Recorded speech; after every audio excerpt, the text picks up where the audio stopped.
Mm-hmm.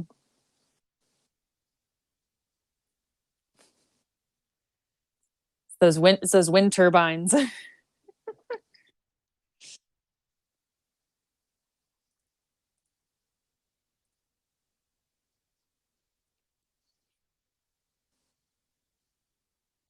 Mm-hmm. Mm-hmm. Mm.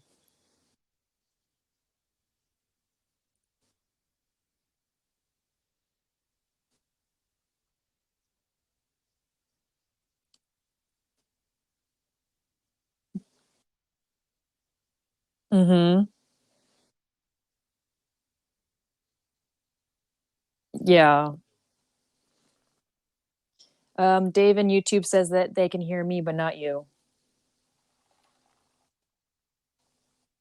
Okay. Go into OBS. It's always your audio, Jeremy. Don't worry, folks. He's fixing it.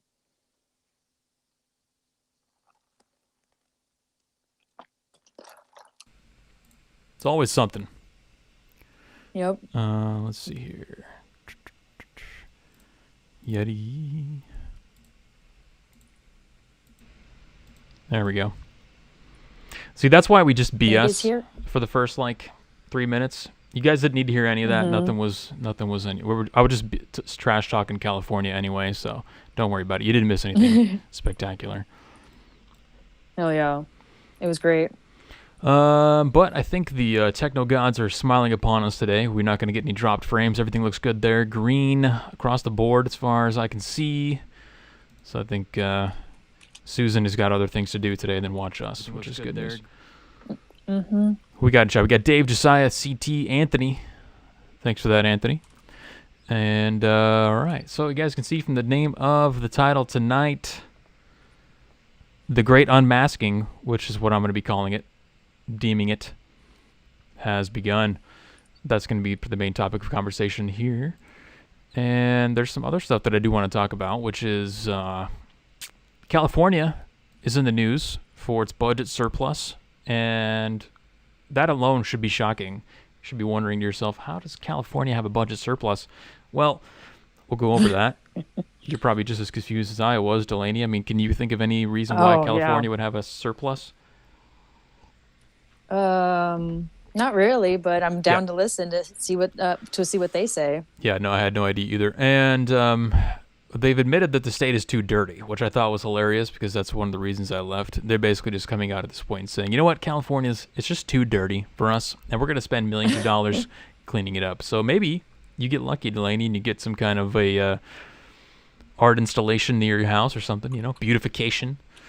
So we'll talk about that a little bit. I mean, it might offset the terrors of having to deal with homeless people with knives in their hands or something like that. Just a little something for you to work with, right? And then we're also going to be talking about, in the same vein as the Great Unmasking, we're going to be talking about the COVID fear-mongering. We've got some new information. Actually, we covered a study last week on the COVID affecting the heart and how previously we were all told that there was long-lasting serious effects on the heart from COVID. Turns out that's not the case.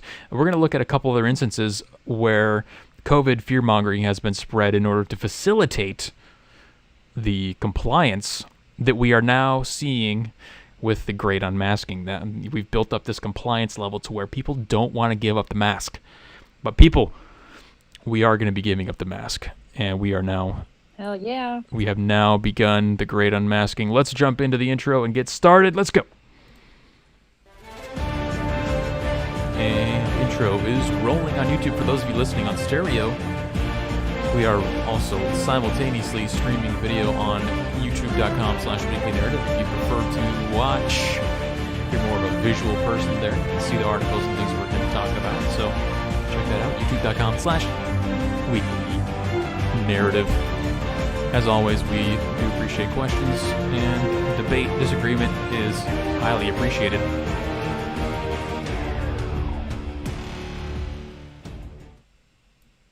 By shouts from people. Those are awesome.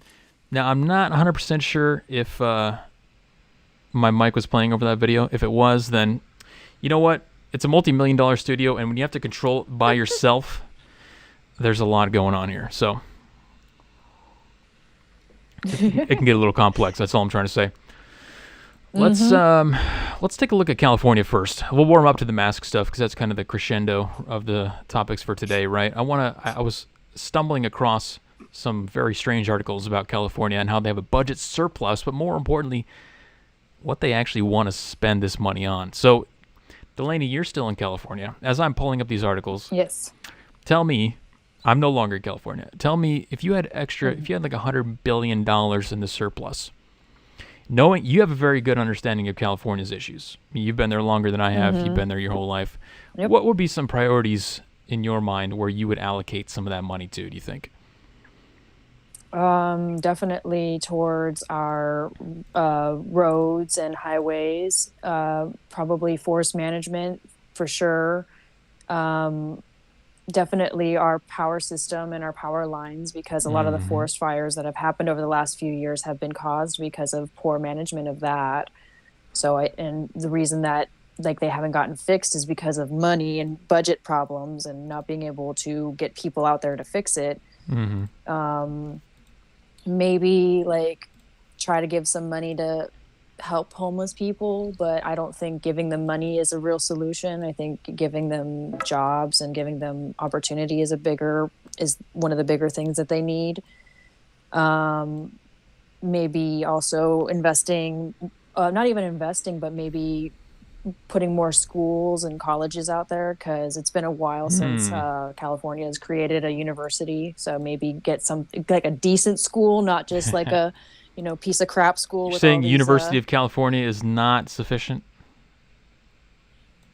California is not sufficient? University of California, UC, the UC system. Oh yeah. The reason why we're in this mess is because of the UC system. Yes, exactly. Those are some good suggestions. I really like that. The power grid, definitely. The forest stuff. Let's see. We got a few suggestions in chat too. Roads, yep. Direct energy weapons. Faith Walker wants to spend some money on direct energy weapons. I think you would appreciate that for sure. Oh yeah, we need the direct energy weapons for sure. And okay, let's see. We got a stereo comment that came in. Let's hit that real quick before we jump into this article. Moneypenny, our UK correspondent. Hey guys, UK correspondent here. I'm just whipping up an audience for you actually, because I've been chatting about COVID pretty much all night. Everyone seems very, very interested in it. Probably nothing to do with the fact that Fauci is allegedly being given a load of money to a group that's been doing dodgy things with dodgy viruses in Wuhan. No, not at all, of course. But yeah, so I'm whipping up people. I'd really like to update you on some crazy shit happening in the UK to do with the virus and the Indian variant, and some big risky decisions and some big arguments, and a more than doubling rate, and a lot of people very, very scared in the good old United Kingdom.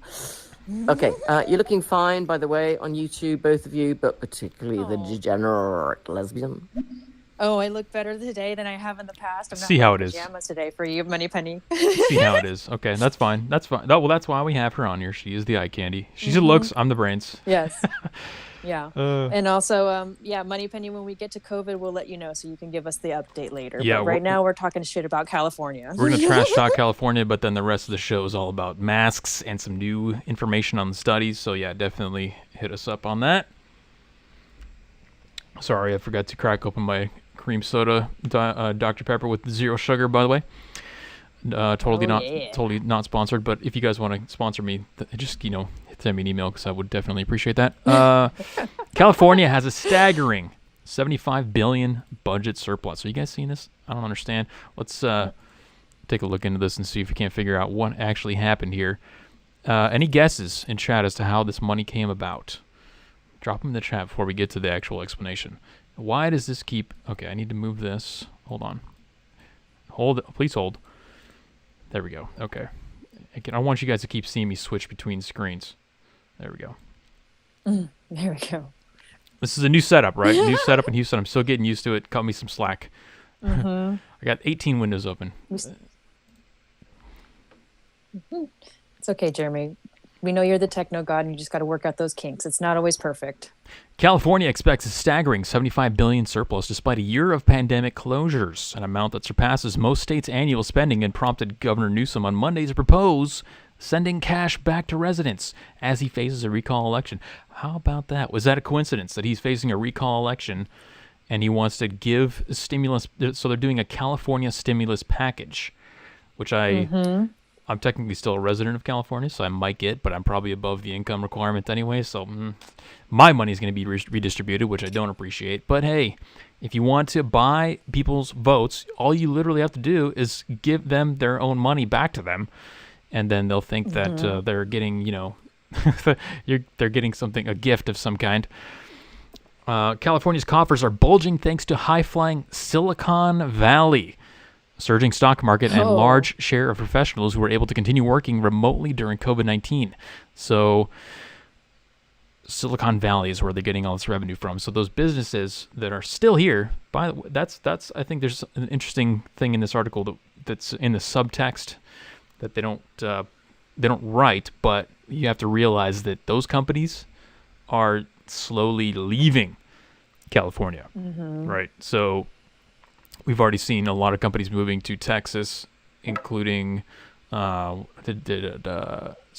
moved to Houston or close to Houston. They're setting up a new space base. He wants to make a new space city here. A bunch of the big tech companies have given up their leases on the buildings that they've owned and or they've leased in San Francisco. They're leaving. So how long is that going to persist? Really, is the question. That income that they're getting from Silicon Valley. That's the kind of the subtext of this story here. The state has a progressive income tax structure that leans heavily on top earners. Oh, taxing the rich. How long is that? Is that sustainable? Another question. Is that sustainable? Are you going to tax the hell out of the rich every year? Are you going to tax them a little bit more, further disincentivizing them from staying in the state when they could move to a state like Texas that has no state income taxes? So they've had record revenues because of that. Yeah, doesn't Florida not have state income tax as well? Or am I mistaken? I don't know about Florida, actually. I'm not sure. There's lots of states that don't. And all the people that are fleeing California and their high state income tax, guess what? Guess we're leaving for these states for a reason. Florida does have a law that allows you to ram your car through protesters if they surround you, though. So that in and of itself is enough to get me to move there. Yep. I'm gonna move there and start a plow business, a snow plowing business. People will ask me, Jeremy, how do you make money with the snow plowing business in Florida? There's never any snow. Well, there are a lot of riots, so. There are a lot of riots and a lot of disorganization going on that needs to get plowed. Going Soylent Green on people here, just gonna scoop them right out of the street. That's all.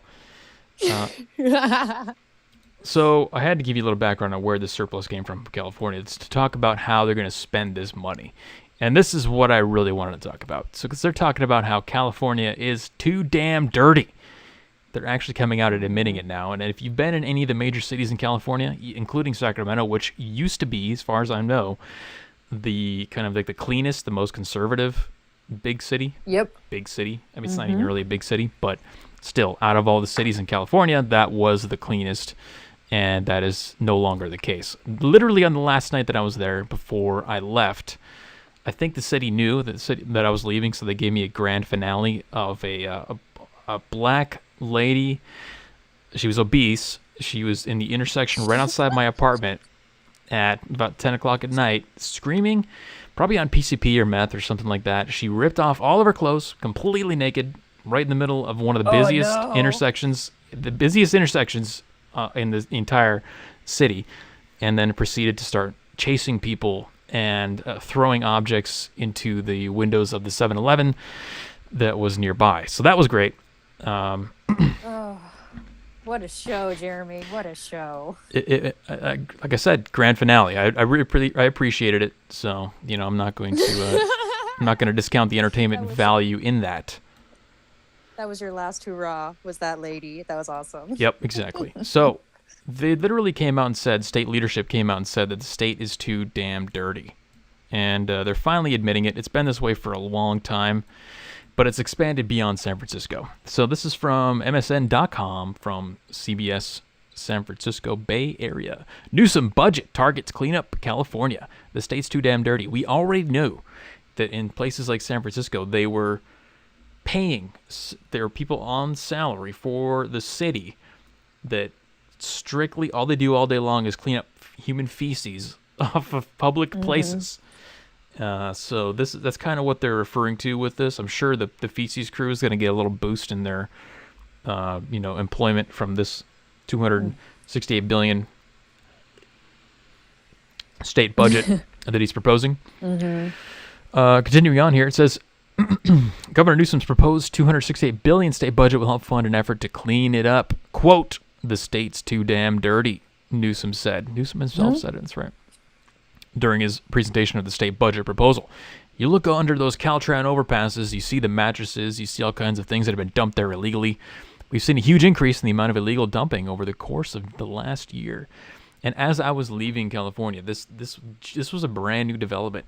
Along the I-80 out of Sacramento, there were homeless encampments starting to spring up along the freeway, right on the side of the freeway, like just off the shoulder. I had never seen that in the 4 years that I was there, but you see them in the underpasses, you see them on the corners and stuff like that. But straight up on the side of the freeway, especially on the 80, that was that's when you know it's getting bad. Yeah. Mr. Plowed T-shirts. There we go. That's the merch for the Weekly Narrative. That's the merch we've been waiting for. Somebody mock up a fake business for a plowing company in Florida based off of the joke that we would plow rioters. And then we'll make that the merch. Have Jeremy driving the plow.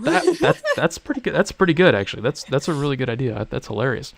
Yeah, man, Mr. Plow, that'd be awesome. Have a palm tree next to the plow, so you know it's Florida. Yes, never plow snow, no rust.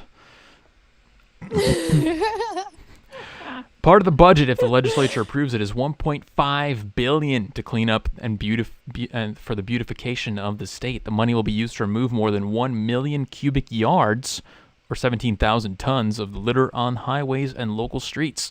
The budget also called for several beautification and litter abatement projects, as well as hundreds of art installations. Are you excited for those art installations, Delaney? What was that? Are you excited for the art installations? Oh, hell yeah! Is it going to make your life in California better? Put up some art. Yeah, that's going to make everything so much better. So here's what's in the budget. Distract me with all beautiful quote unquote art. Oh yeah, no. You just look at the mural. Don't look at the homeless guy taking a dump. Look at the mural. Okay. Yeah. $418 million for litter abatement, $430 million for state beautification, $444 million for local beautification, $75 million for art installations. $75 million for art installations. Okay, that's what your money's going to if you live in California. Jesus. It's $50 million for a public education campaign, and who knows what kind of crazy propaganda that's going to be. And $83 million over 3 years. That makes no sense. It's going to spend millions on education. It's not that hard to just teach your children. It's free to teach your children, don't dump your crap on the side of the road. You can't, well, it's so stupid. If the parents are terrible, we're talking about the same kind of parents that teach their kids to hate cops and, go to school, learn how to be a tranny in 3rd grade and stuff like that. And they think that's totally fine.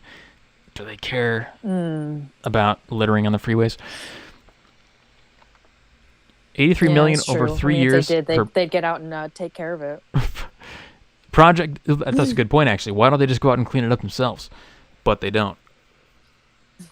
Yeah, it costs them money to clean it up. That's the point. When I lived in the hood, I used to once a week go out with a garbage bag and clean up trash. Even though it's not my trash, I would do it because I got tired of seeing trash in my neighborhood. If everybody did that in their own neighborhoods, it would be so much cleaner here. But again, that just requires effort on people's part that they're not willing to do. True. So I thought that was funny. I just had to cover that. As soon as I left California, they basically admitted that it was dirty and that they were going to take some time to actually clean it up. And they're also proposing $12 billion to house the homeless people. Now, the narrative is with the homeless people is that they're perfectly fine. They're fully functioning individuals, just like you and me. But all they need is a house. That's it. All they need is a house. So they're spending like $12 billion to house. I think it was 65,000 people. $12 billion to house 65,000 people. The numbers didn't add up to me, but there is an entire housing scam thing going on in California where developers get paid millions or billions of dollars in some cases to make housing developments that house them just hardly any people. So they basically embezzle all the money.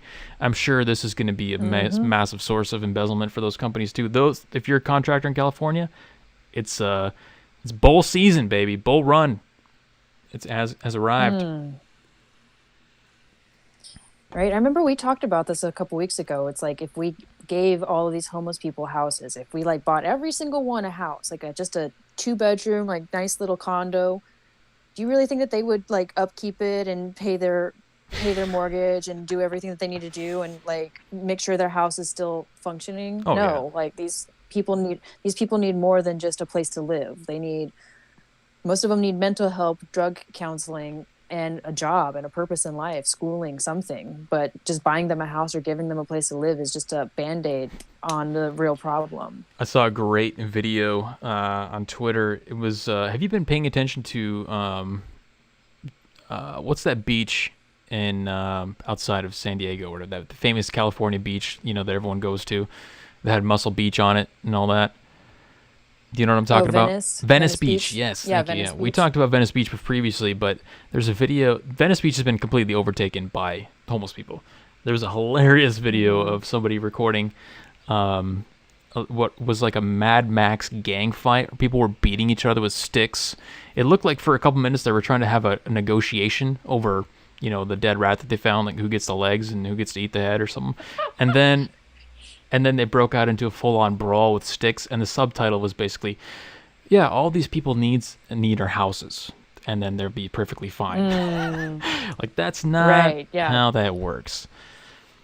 No, Jeremy, they don't need houses. They got oceanfront property sleeping on the beach right there. Why do they need a house? Like, they're where they live is way better than any house that they could ever get. That's a good point. I mean, what's stopping anybody from just bringing a bunch of lumber, if you could afford it, and just building like a shack right on the beach?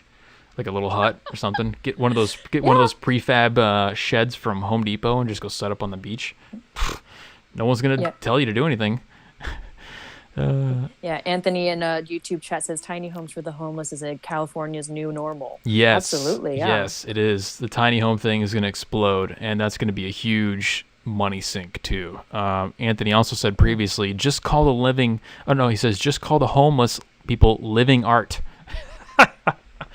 Easy peasy. Beautification right there. Just redefine it, call the homeless people living art, and then you're good to go. Yeah. I mean, we can just redefine redefine everything, just like they always do. Redefine anti-vaxxer, redefine sexual preference, redefine everything, redefine living art. We'll just call all the homeless people taking dumps on the side of the street living art. I mean, it's definitely entertainment, so there's a fine line between entertainment and art. I'm trying to rationalize it.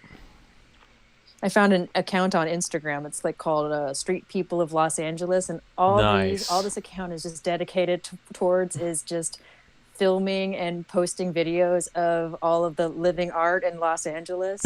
And I saw that video you were talking about the big brawl on Venice Beach. Man, that was some Mad Max stuff right there. They just need houses. There's no mental illness. They just need a house. Give them a house. Send them to wherever the Kardashians and the Jenners live, and they'll be fine. They'll be acclimated to live in that neighborhood. Oh, yeah, they'll be contributors in no time. Let's we jump over to the stereo. We had a few comments come in here. Remy. I don't know if it's disingenuous on his part trying to get a stimulus, but I definitely believe that a further stimulus for Governor Newsom as far as giving that surplus out to the people of California seems a little ridiculous to be angry about that. Ultimately, there should have been more stimulus given during the time of pandemic, and there are a lot of people out there whose lives have been basically ruined due to the government shutdowns and just general shutdowns that unfortunately had to occur. So giving those people a stimulus is a great idea. It's kind of a weird take on that you had there. Well, it's because you have to ask yourself the question, would he be giving the stimulus if he wasn't facing a recall? Would he be doing all these things that he's doing now if he wasn't facing a recall? Yeah, I even saw on the news or on his Twitter that he was gonna do ticket forgiveness program. If you got a speeding ticket from like 2015 up until like June of this year, it's forgiven. No need to pay it. It's fine. You're forgiven. Like, it's fine. No worries.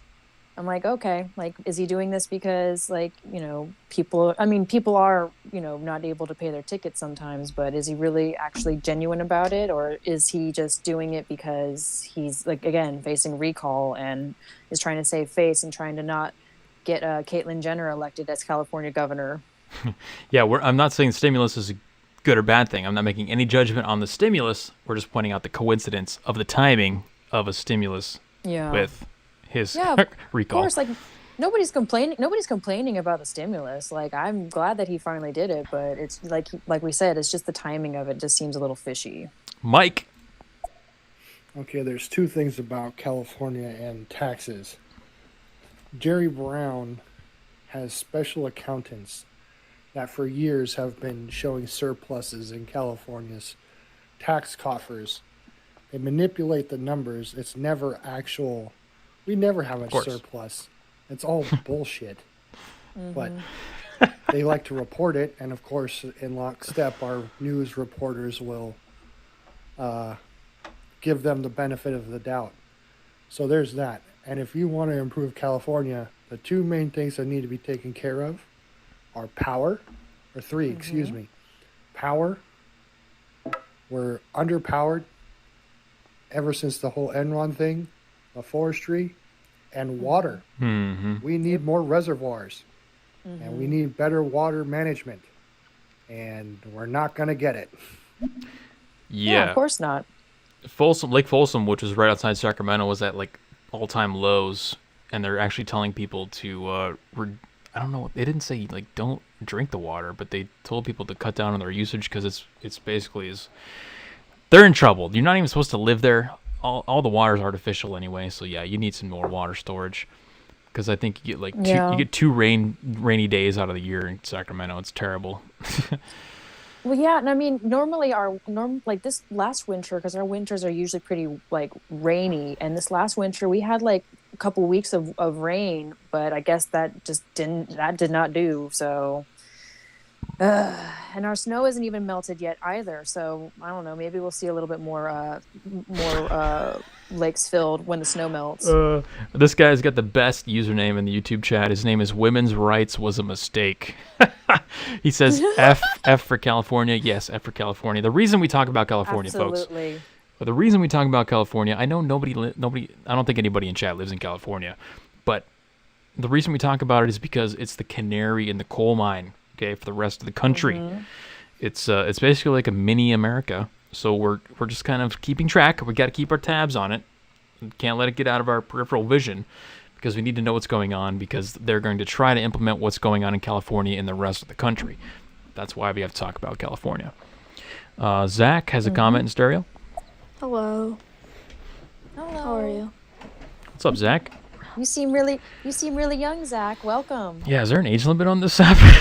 Is that legal? Yeah, you sound 13, bro. Hey, I mean, like, as long as you're not breaking any laws, thank you dude. for joining. It's all good. Yeah, don't break no laws, and don't be gullible. All right.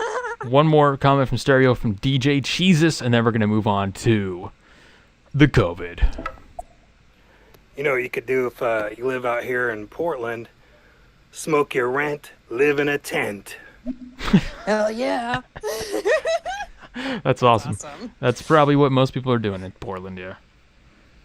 Oh, man. I visited there a couple years ago for the crazy version 2 of the giant Antifa versus the Patriot Prayer people that happened.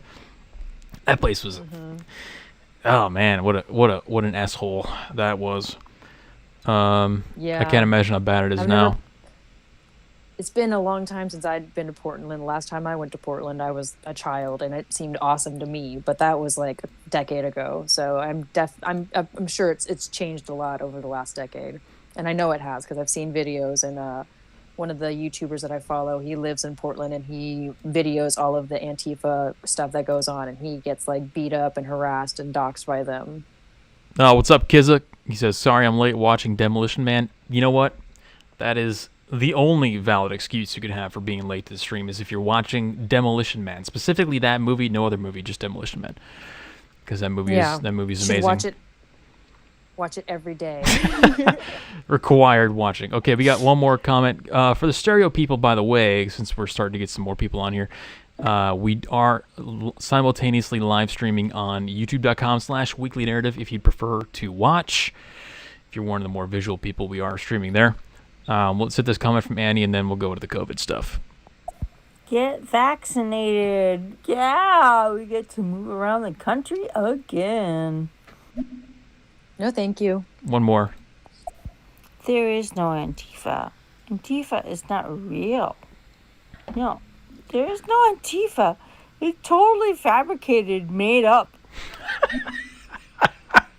Can't tell if she's being serious. Yeah, or, no, she's being I'm sarcastic. trying. My troll detection is running an overdrive right now. I'm gonna leave it neutral response to that because I do appreciate that. I think it's hilarious, and if you make me laugh, then you know what?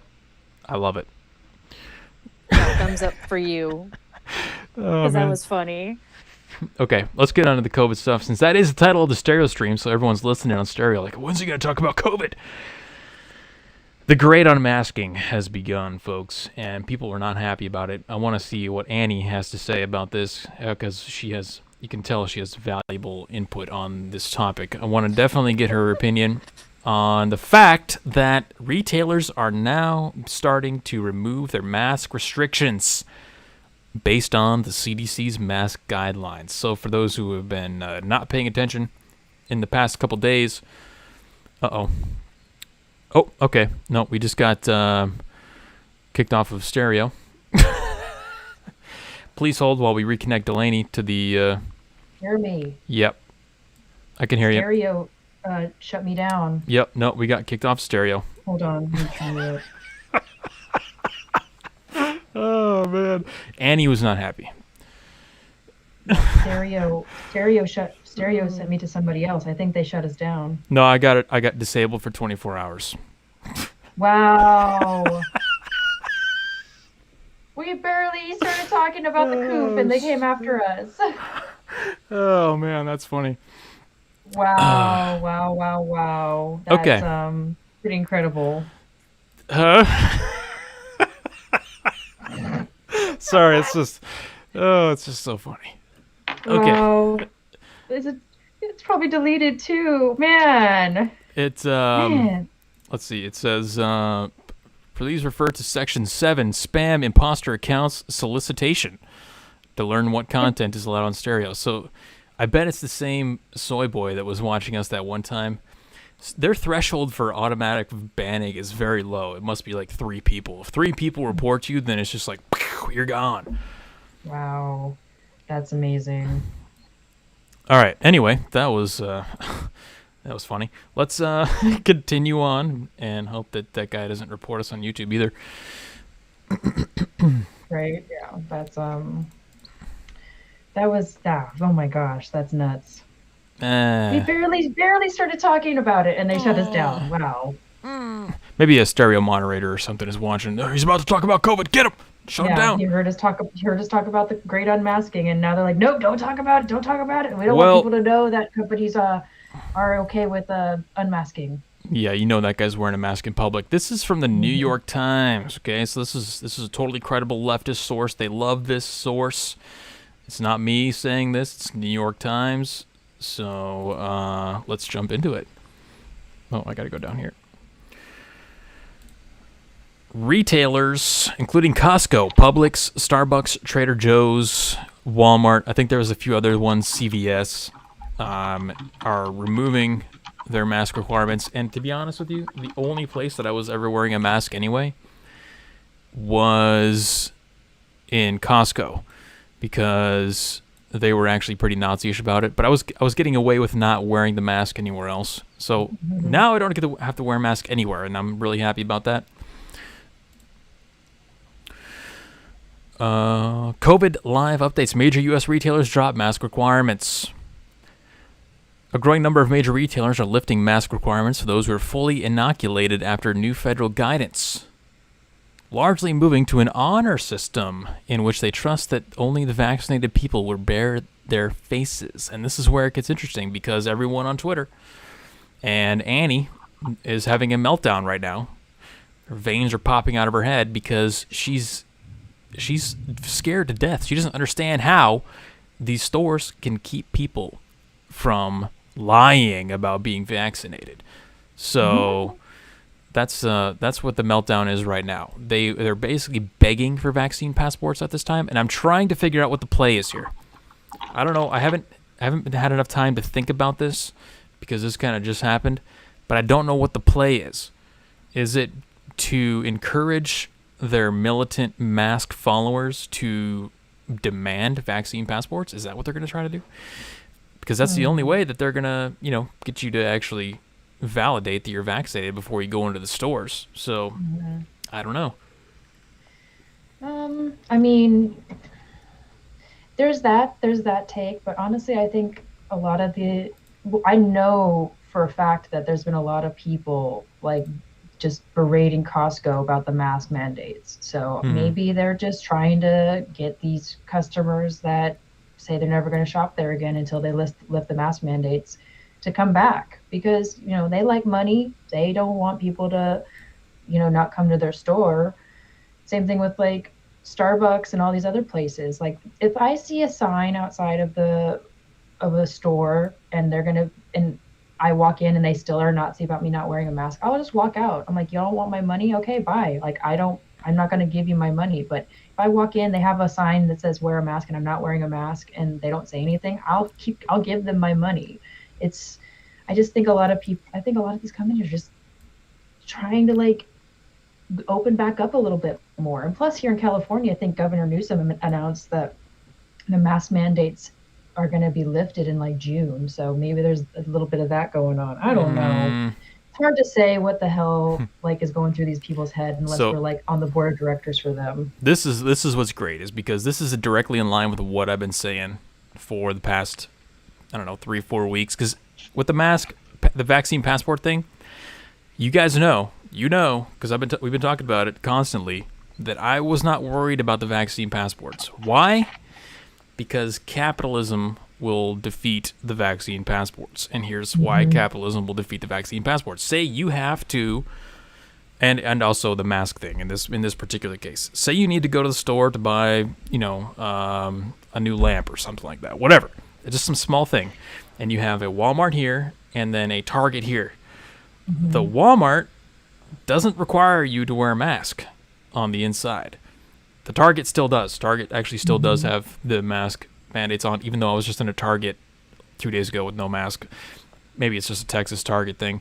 But the Walmart, who's going to get more business? That's the question. It's a simple question of economics. Who's going to have larger target audience? Who's going to get more traffic? It's going to be the Walmart, because they don't require the masks. So... Yep. Well, because not only do they get the traffic for the no maskers, but they're also going to get the people who are maskers and wear masks and are, feel more comfortable wearing masks. I think the mask should just be an optional thing.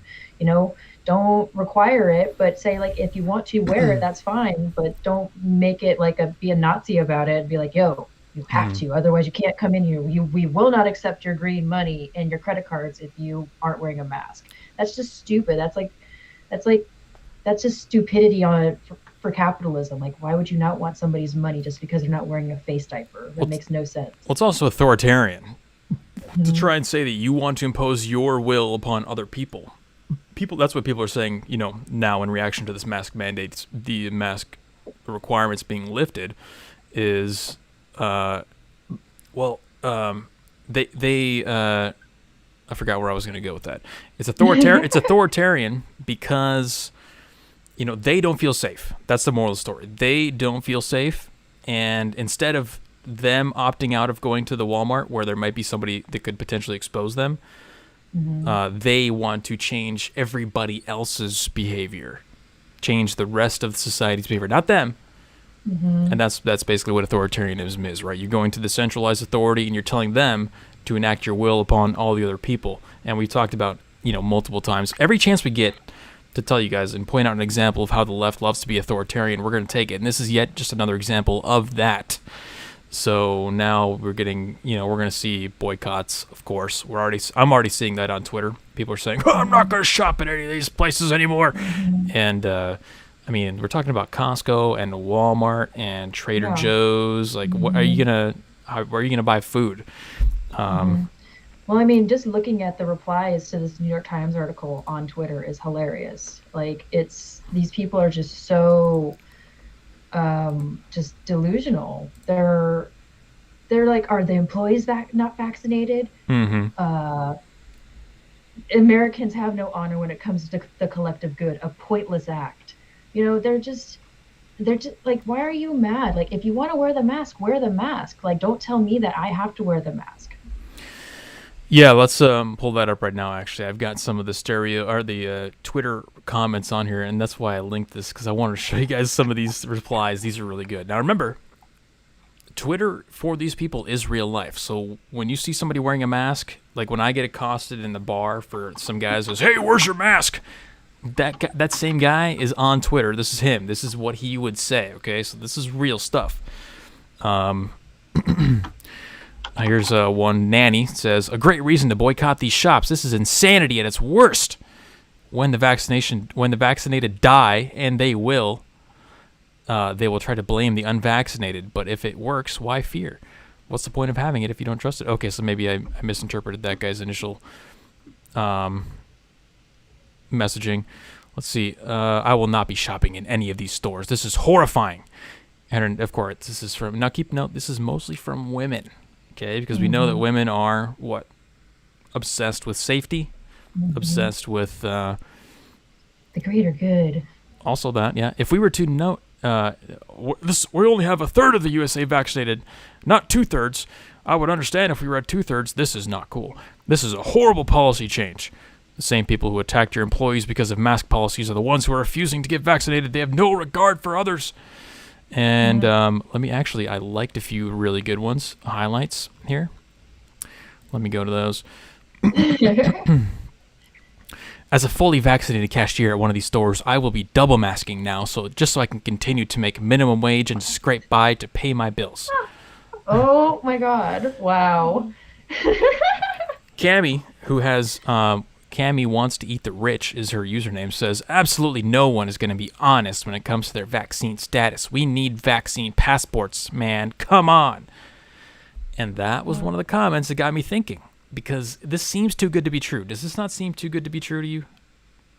Yeah. The mask thing being lifted, all the businesses lifting, and the CDC coming out and saying you don't have to wear masks if you're vaccinated.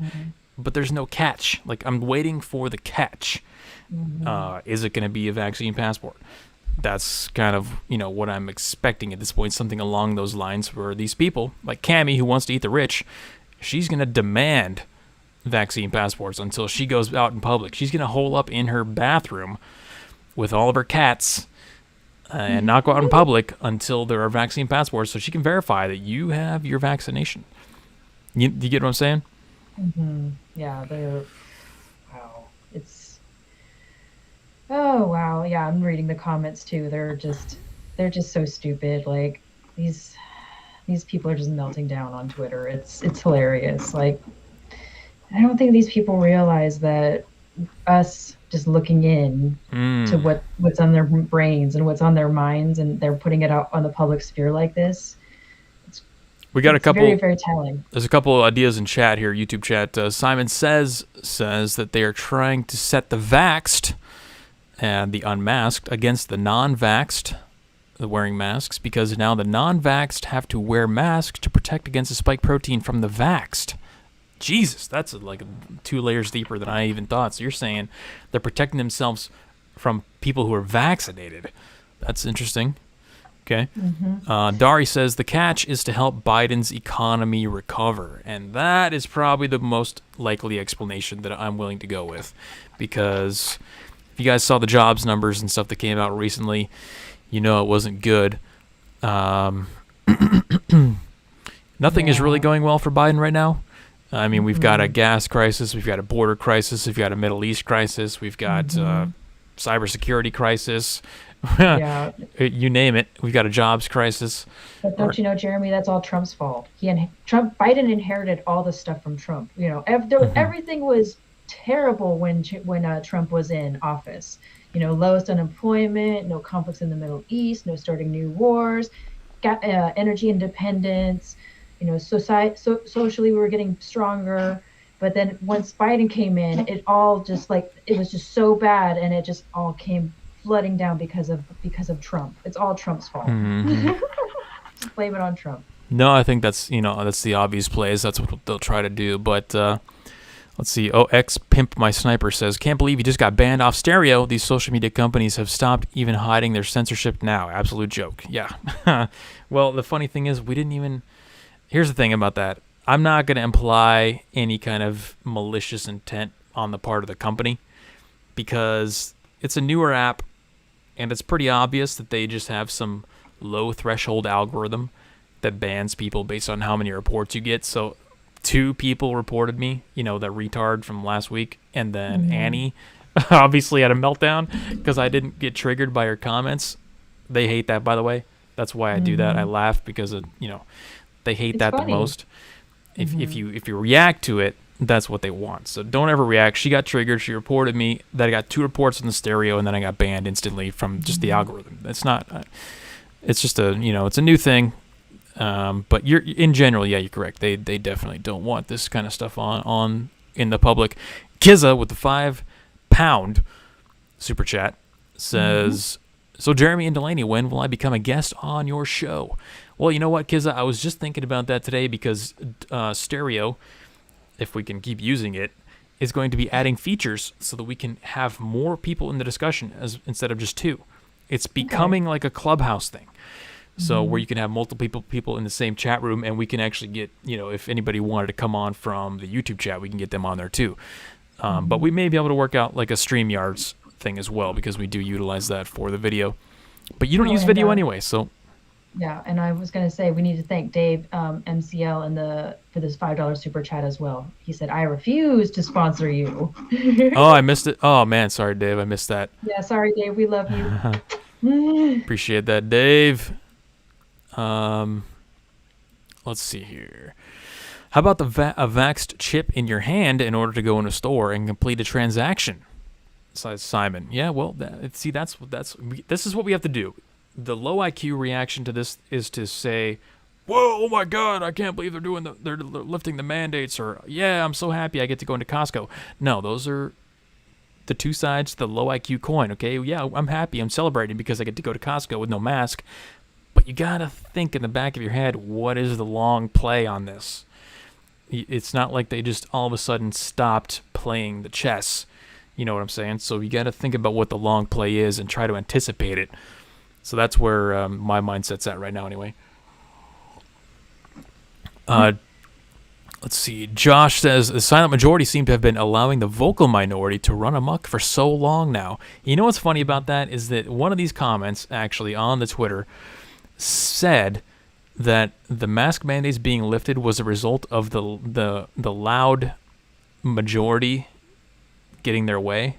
Like, I don't know where you've been living, but the loud majority, all media companies, all social media companies, YouTube, who banned me for talking about scientific studies on COVID, not even giving my opinion, they are the majority, and they've been the loud ones. But it's that cognitive dissonance that really just kicks in overdrive once something happens that doesn't, coincide with their beliefs. Isolate the silent majority, says Anthony. Okay, interesting. That's also good. Do you think anybody who was previously wearing a mask is going to not wear a mask now?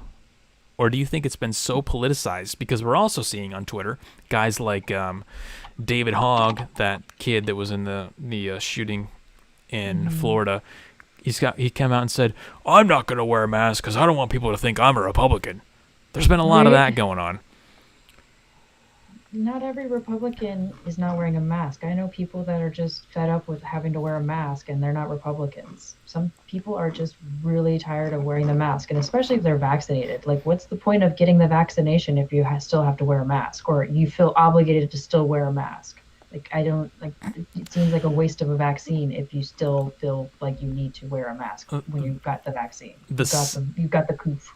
The same people who are saying, "Oh, trust the science. I'm going to get the vaccine. Trust the science. Trust the science," don't actually trust the vaccine enough to go out in public around people who actually have it. That's the whole point of the vaccine. Again, but there's also a little tinge of another thing that I talk about all the time in here, and you guys will know this. You may not recognize it right now, but it's the perfection fallacy, okay? Because these people, they're not going to feel safe until what percentage of the population actually has a vaccination and goes out in public?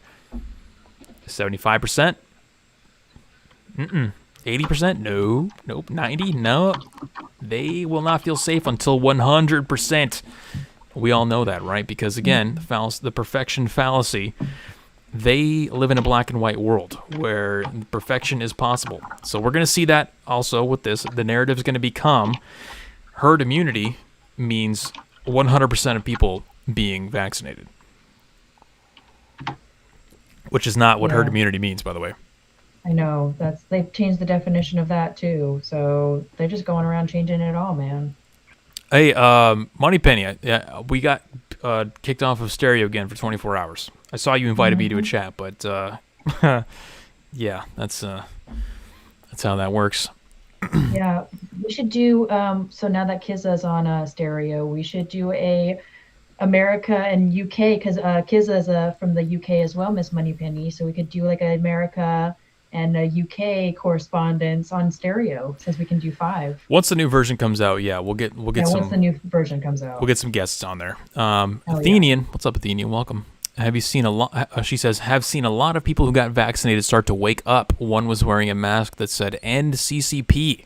Jesus, today I was pretty shocked. Bet he regrets getting the shot. End CCP. Wow. Okay. Yeah, that's an interesting one. And that kind of answers my question when I was saying, is the mask thing 100% politicized? So is it always going to be the case that somebody wearing a mask is a leftist? Is it always going to be the case that someone who gets the vaccine is a leftist? And that's a direct contradiction to my assumption that, most of the time, if not all the time, the people who are on the left are going to be the ones wearing the mask and demanding that people have vaccine passports and things. So it's interesting. I would be shocked by that as well. Yeah, the whole passport thing, it's coming. I know it's coming. It's going to be bad. I mean, don't they already have the passports out in Israel right now too? So some form of it, yeah. Yeah, they have some form of it. So I think that's definitely gonna work its way over here somehow.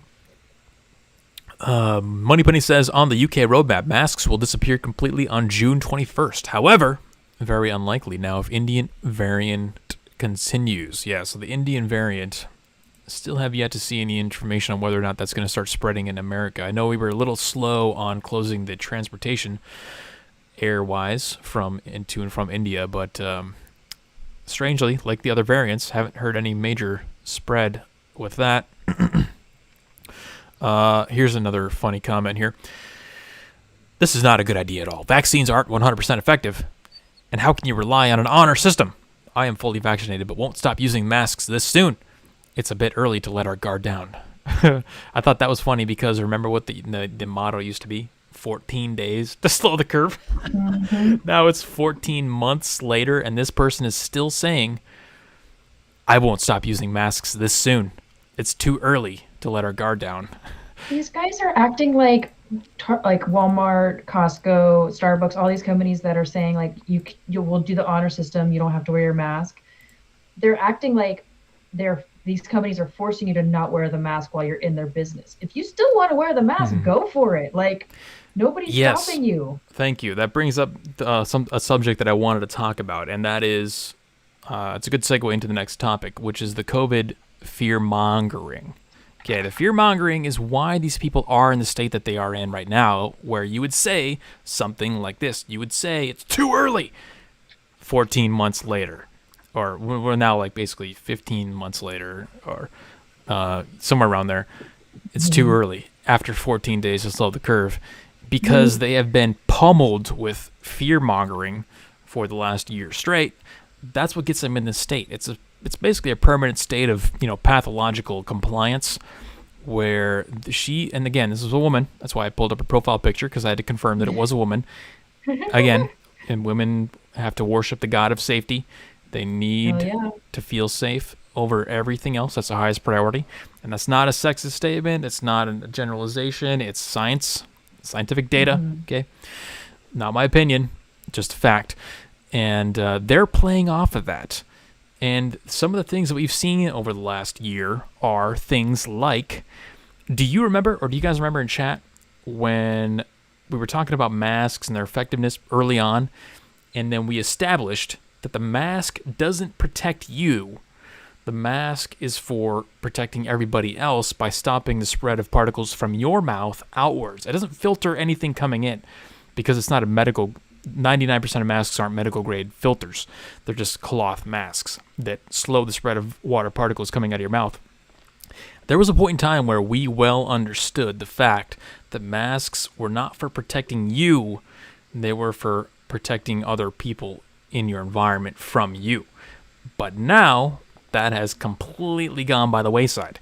There are no reminders of that fact on CNN, MSNBC, hell, even Fox News. They don't want to talk about that. It's one of those things that's fallen into the category of we don't want to talk about this with COVID, like the R0 number, like the hospitalization rate, like the lockdown criterias. We don't talk about that stuff anymore. This is one of those things.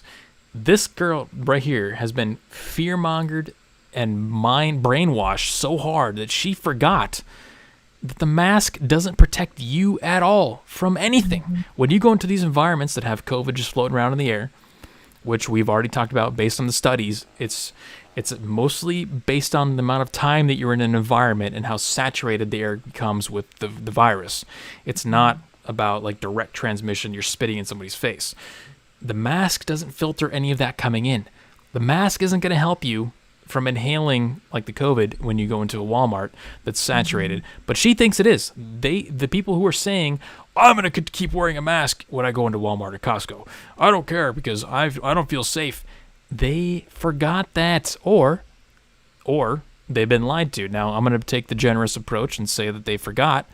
I'm not going to take the approach that implies maliciousness by saying that they were lied to, but I do think it's coincidental that nobody has reminded them of the fact that the mask isn't for you, it's for everybody else.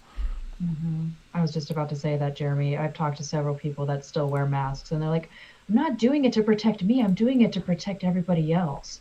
And I'm like, okay, so it makes you feel better that you are potentially protecting other people. So what happens if those other people that you're protecting still end up getting sick and dying from the sickness? And you spent your time wearing a stupid mask and not being able to properly communicate with people and smile and really express yourself because you are hiding behind a face diaper for the greater good. Like, it's just silly. It's a silly just idea to me. And like I said, I've told people, like, if you still want to wear it because it makes you feel better, makes you feel like you're doing something good, then awesome. But I just don't think, I think it's just virtue signaling at its finest.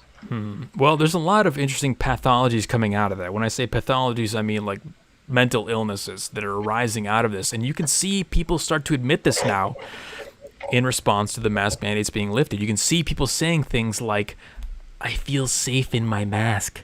I just want to wear it because I feel safe. You see people saying things like, I actually saw one guy who said, my nose is too big and I feel more secure when I'm wearing a mask. Well, saying I look better in a mask. Well, of course you do. If you got a big schnoz, you definitely look better hiding that thing. I think Athenian in the chat said earlier, she said, I think they just like hiding their ugly faces. And I kind of agree. That's a real thing. They probably got some big schnozzes and some buck ugly teeth or something going on. That's why they like wearing them. Absolutely a thing. It's definitely a contributing factor to it. And, there's a lot of theories running around that this is the mask thing, and I do buy this, but I'm not bought into it so hard that I'm gonna start evangelizing this idea. But they've bought into the masks so much because these people have had such meaningless, aimless, worthless lives. And it sounds harsh, but hey, this is what we do on this channel. Okay, we're a little bit harsh. We're bringing the harshness back. We're making it cool again. They live such meaningless lives, but all of a sudden, they don't have to do anything, but they have meaning now. Because, like, remember when, was I with you when we went to that bar and the chick told me to that was you. We got out of the elevator and the chick, as soon as the elevator opened, she was like, hey, put your mask on. Do you remember that? Yes. And then that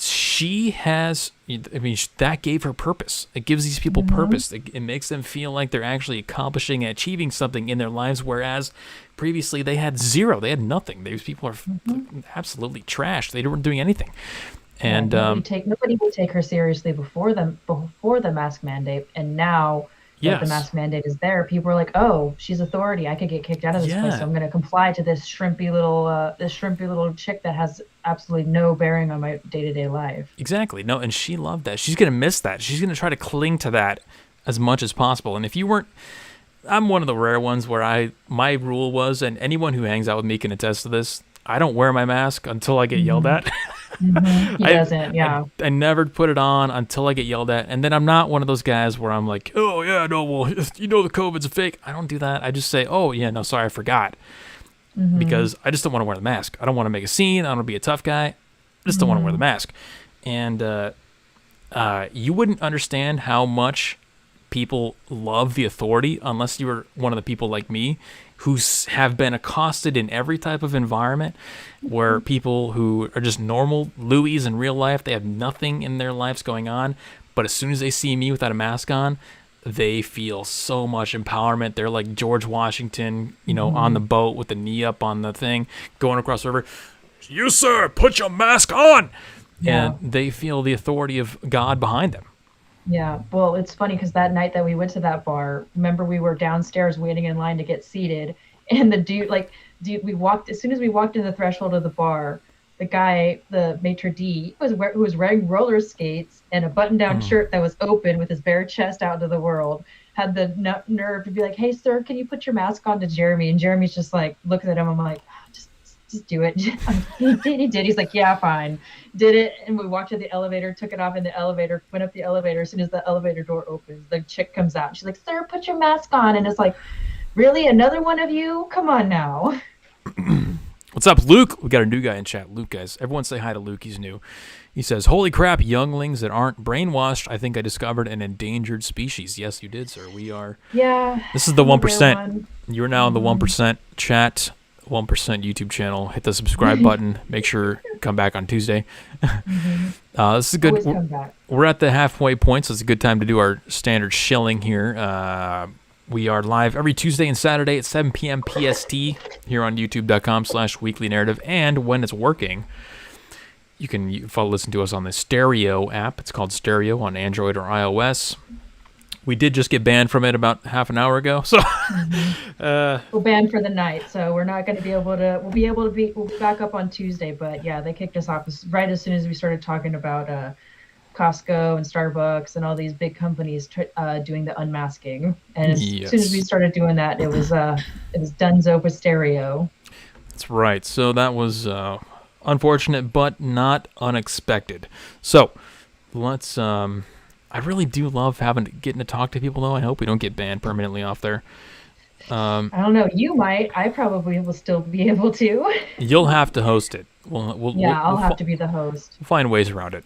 Well, then you could just make another account with your, find a different handle and just make another account with a different email and shit or something.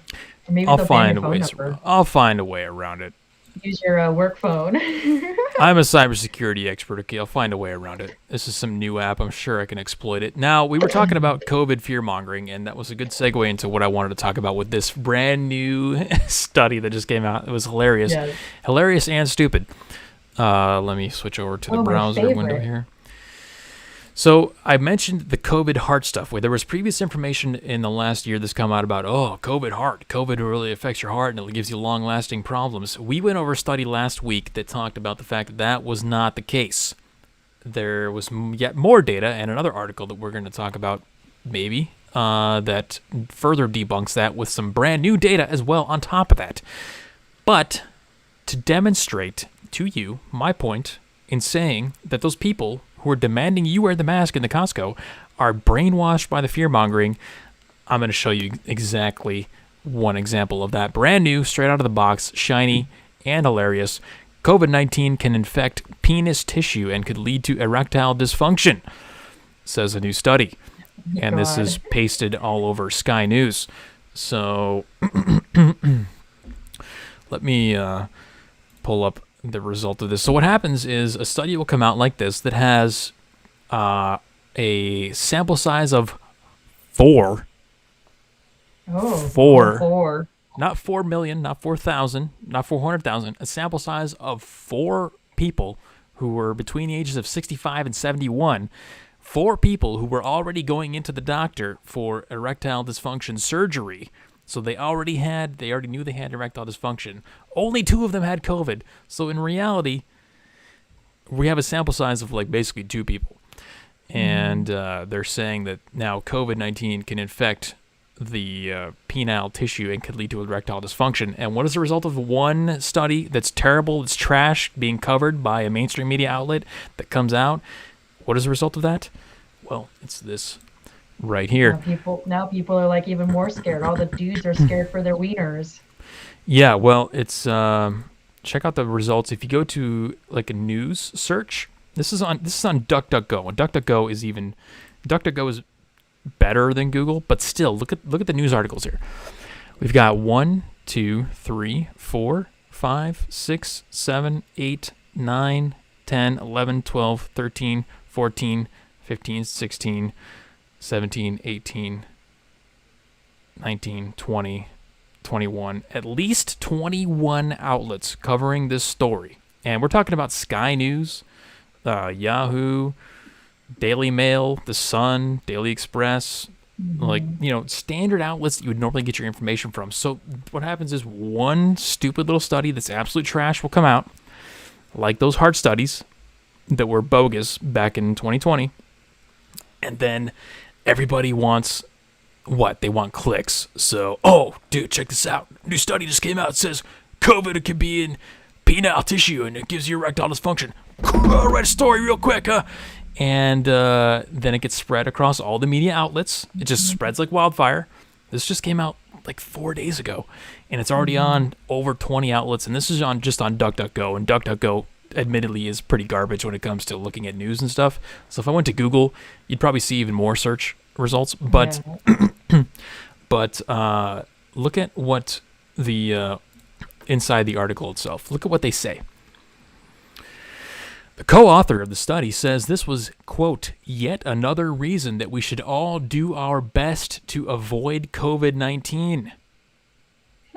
Your garbage little study with a sample size of 4 that really proves nothing at all, that was very poorly done, that nobody actually looked at, but they saw the article, they saw the headlines, so they made news stories about it to spread the fear-mongering, and they're giving recommendations based off of the fear-mongering that says, yeah, guys, this is just yet another reason. Stack it on top of the pile. Yet another reason that we should all do our absolute best to avoid COVID-19. And then you get people like those girls that were on Twitter saying, I'm never going to go into a Costco without a mask. Do you see the pipeline now? Do you see the assembly line? Like the process in creating these people? Now remember, this is just one example of the fear-mongering that's been going on with COVID. We talked about the heart stuff. That was all bogus. We talked about that last week. I've got another article we can talk about here if you need more information on how that's bogus. They studied hundreds of athletes, and none of them had any lasting heart problems after getting infected with COVID. And that's on top of the study that we talked about last week, where they already studied other athletes, high-performing athletes, that had COVID with no lasting heart effects either. So the data, really, how much do they actually follow the science? That's the question. Not at all, Jeremy. We know that. Yeah.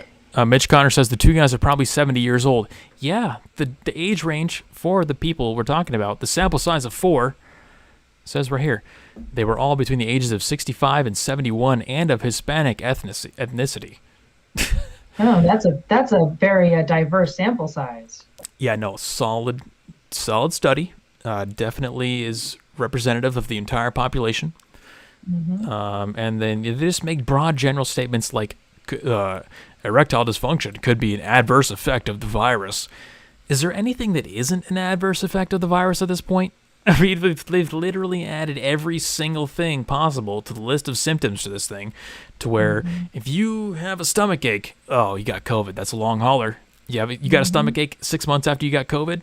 You're a long hauler, dude. I'm sorry, but we're going to add you to the statistics, to say that look at all the long haulers. Now, I'm not discounting the long haulers. I know there are actual long haulers out there, but we looked at the studies. We looked at the study from, I forget where it was, Harvard or somebody in chat maybe can help me out with this particular study. They looked at like 290,000 people. They looked at the health records of these people, and they found that like roughly 30% of them had lasting effects or were long haul from COVID.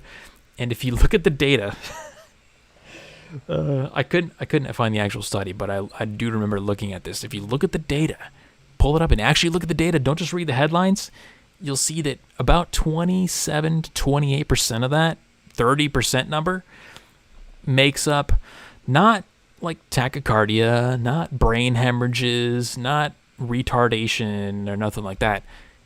Like insomnia, anxiety, depression, mood disorders. Literally, that's what made up 6% of the 30% number was insomnia, anxiety, depression, and mood disorders. Okay. And how much of that do you think actually comes from the fact that they were consuming the fear-mongering media for a year straight before they got it? So of course they're worried about getting COVID. I would be too if I believed all this propaganda. So yeah, if I wasn't an uneducated or unaware person about what's going on in the media and how the media, pumps the fear and pumps it into us, yeah, I would definitely be afraid. I mean, I'm seeing it right now with just family and friends that I live around. They're believing all this crap and like, oh my gosh, it's like, no. Oh man. Luke says, pretty quick self-check though, no? Let's see. No, Miss Moneypenny's upset that about your inaccurate comments about heart damage. Well, that's a perfect segue into the heart damage article. So let's pull that up right now because I did want to make sure we covered that and that you guys know I'm not just saying that. We're gonna cover the science. Setting the record straight from statnews.com. There is no such thing as COVID heart. Now, again, science is a moving, dynamic thing. We here at the Weekly Narrative don't subscribe to science as a religion, as a static thing, like masks are good 100% of the time in all cases, forever. That's not science. Science is the process of identifying new information as it's presented to you and then changing your hypothesis, changing how you react to the world based on that new information. The latest information that we have is being presented to you right now in this article and in these studies. After a year of frightening headlines, widespread concern, and countless retweets that the virus that causes COVID-19 may attack the heart more aggressively than any other viral illness, the verdict is in. It doesn't. Now, this isn't Fox News. Okay, this isn't Breitbart. I know you guys are just so ready and willing to discredit this. Well, probably nobody in our chat is ready and willing to discredit this, but the people who are watching this who are upset, or if we were on stereo, they would say, well, that source just isn't credible.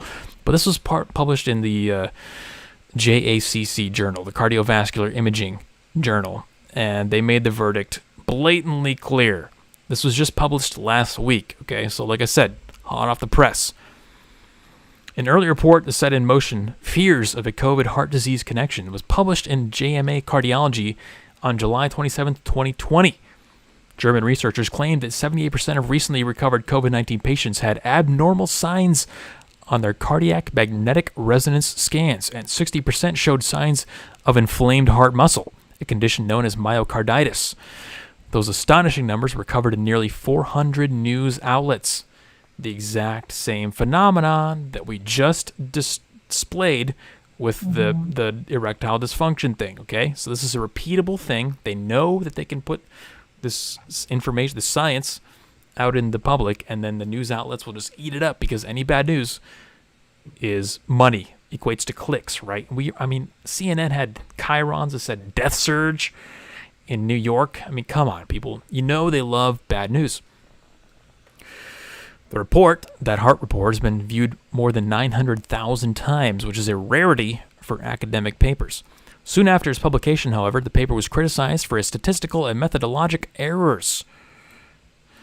It eventually underwent a long but much quieter correction that indicated that many of the abnormalities were only marginally more common among those recovering from COVID-19 than among similar control individuals who had not had COVID-19. A few weeks later, on September 11, 2020, a study out of Ohio State University showed that 15% of competitive athletes who had recovered from COVID-19 had abnormalities on cardiac magnetic resonance scans. This study of just 26 athletes was entirely lacking in controls. What's more, earlier and contemporary studies had found similar abnormalities among elite athletes without COVID-19. That's a little interesting. But the news coverage and social media posts continued at a frenzied pace, of course. Social media and news. We talk about the fact that, social media enables this misinformation.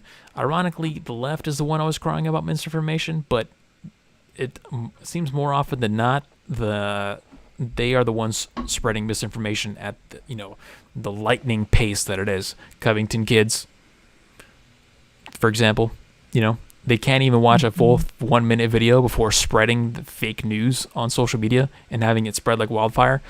It's all a similar phenomenon.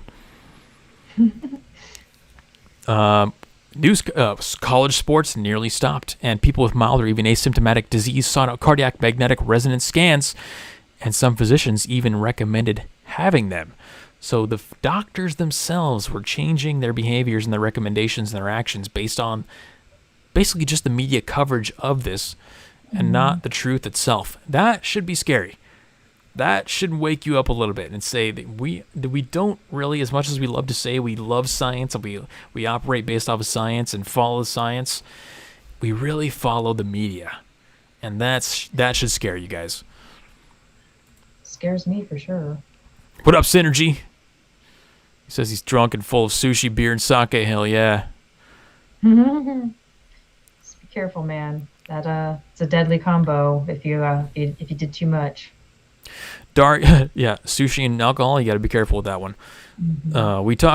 Dari says, we talked about this a while back. Many have died from various diseases, but not from COVID, would still have COVID, so they counted them. Well, yeah, see, we can't even really get into that. Counting the COVID numbers, that's a whole nother topic. Let's see here. Or so the Germans would have us believe. Yeah, exactly, Stalking Horse. They wanted us to believe that the heart thing was the case.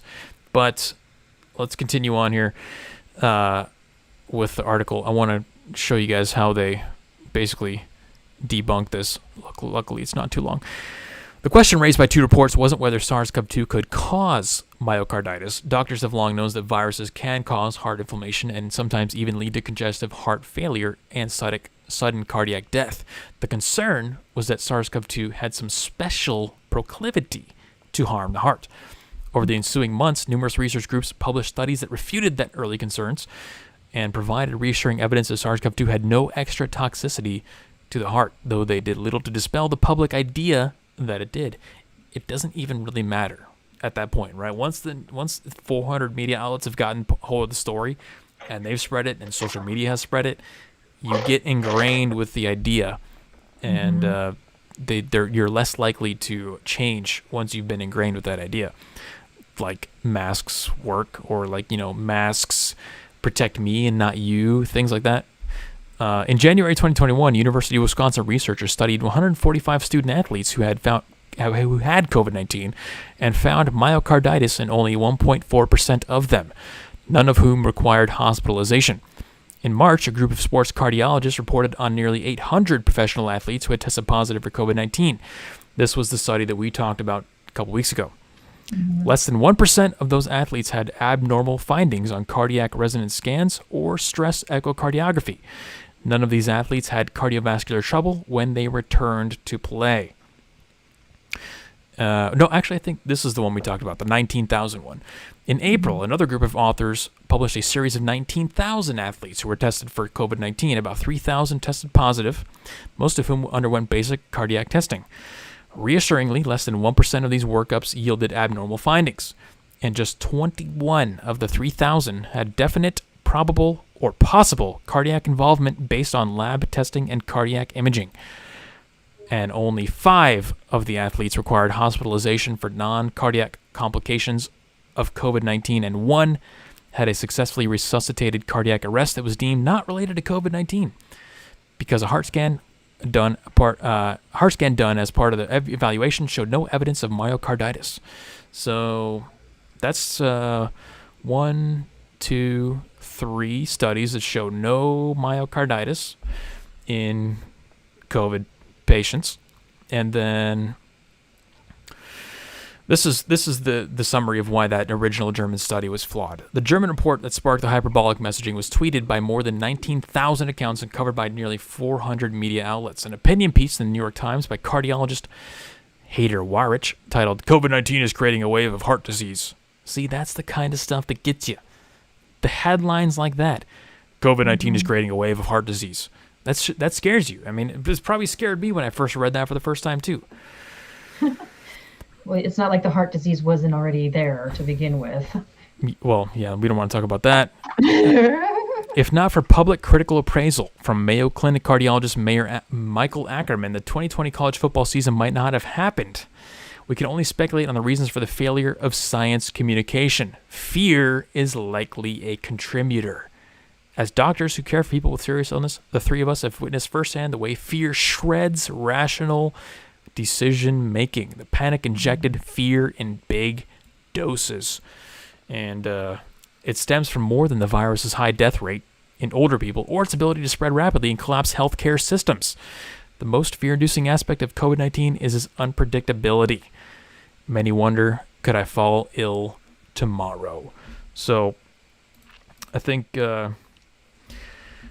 that goes directly with what we were talking about with this whole narrative on the COVID-19 long haulers, the COVID-19 erectile dysfunction, the COVID-19 heart stuff. The reason why these people are so desperate to keep wearing the masks is exactly like this stuff, right? It's because of this stuff right here. These stories get spread in the media. Some crappy little study will come out and get shared, retweeted 19,000 times, shared on 400 media outlets, and then it kind of becomes the truth just by sheer volume of shares, and it's the way that it propagates throughout social media, and that is terrifying. Yeah, it's I mean, I've said it before. It's like a tube of toothpaste. Once you push the toothpaste out, you can't put it back in. So you spread a lie, or you spread hate, or spread fear. It's just widespread. It's like a wildfire. And yeah, I'm sure that there are people out there that have had heart issues because of, COVID, but were the heart issues there before they got COVID, and COVID just made it worse? I don't know. Yes, Oxford University. I think that's the one I was referring to. Moneypenny. Let me see if I can pull that up real quick. That's the one that studied the 280,000 people, something like that. They had a pretty big sample size, which is why I think that's a good study. And that was where we got the numbers from, where they say 30% of people had long haul, but like 26% of that was mood disorders and anxiety and depression. Mm-hmm.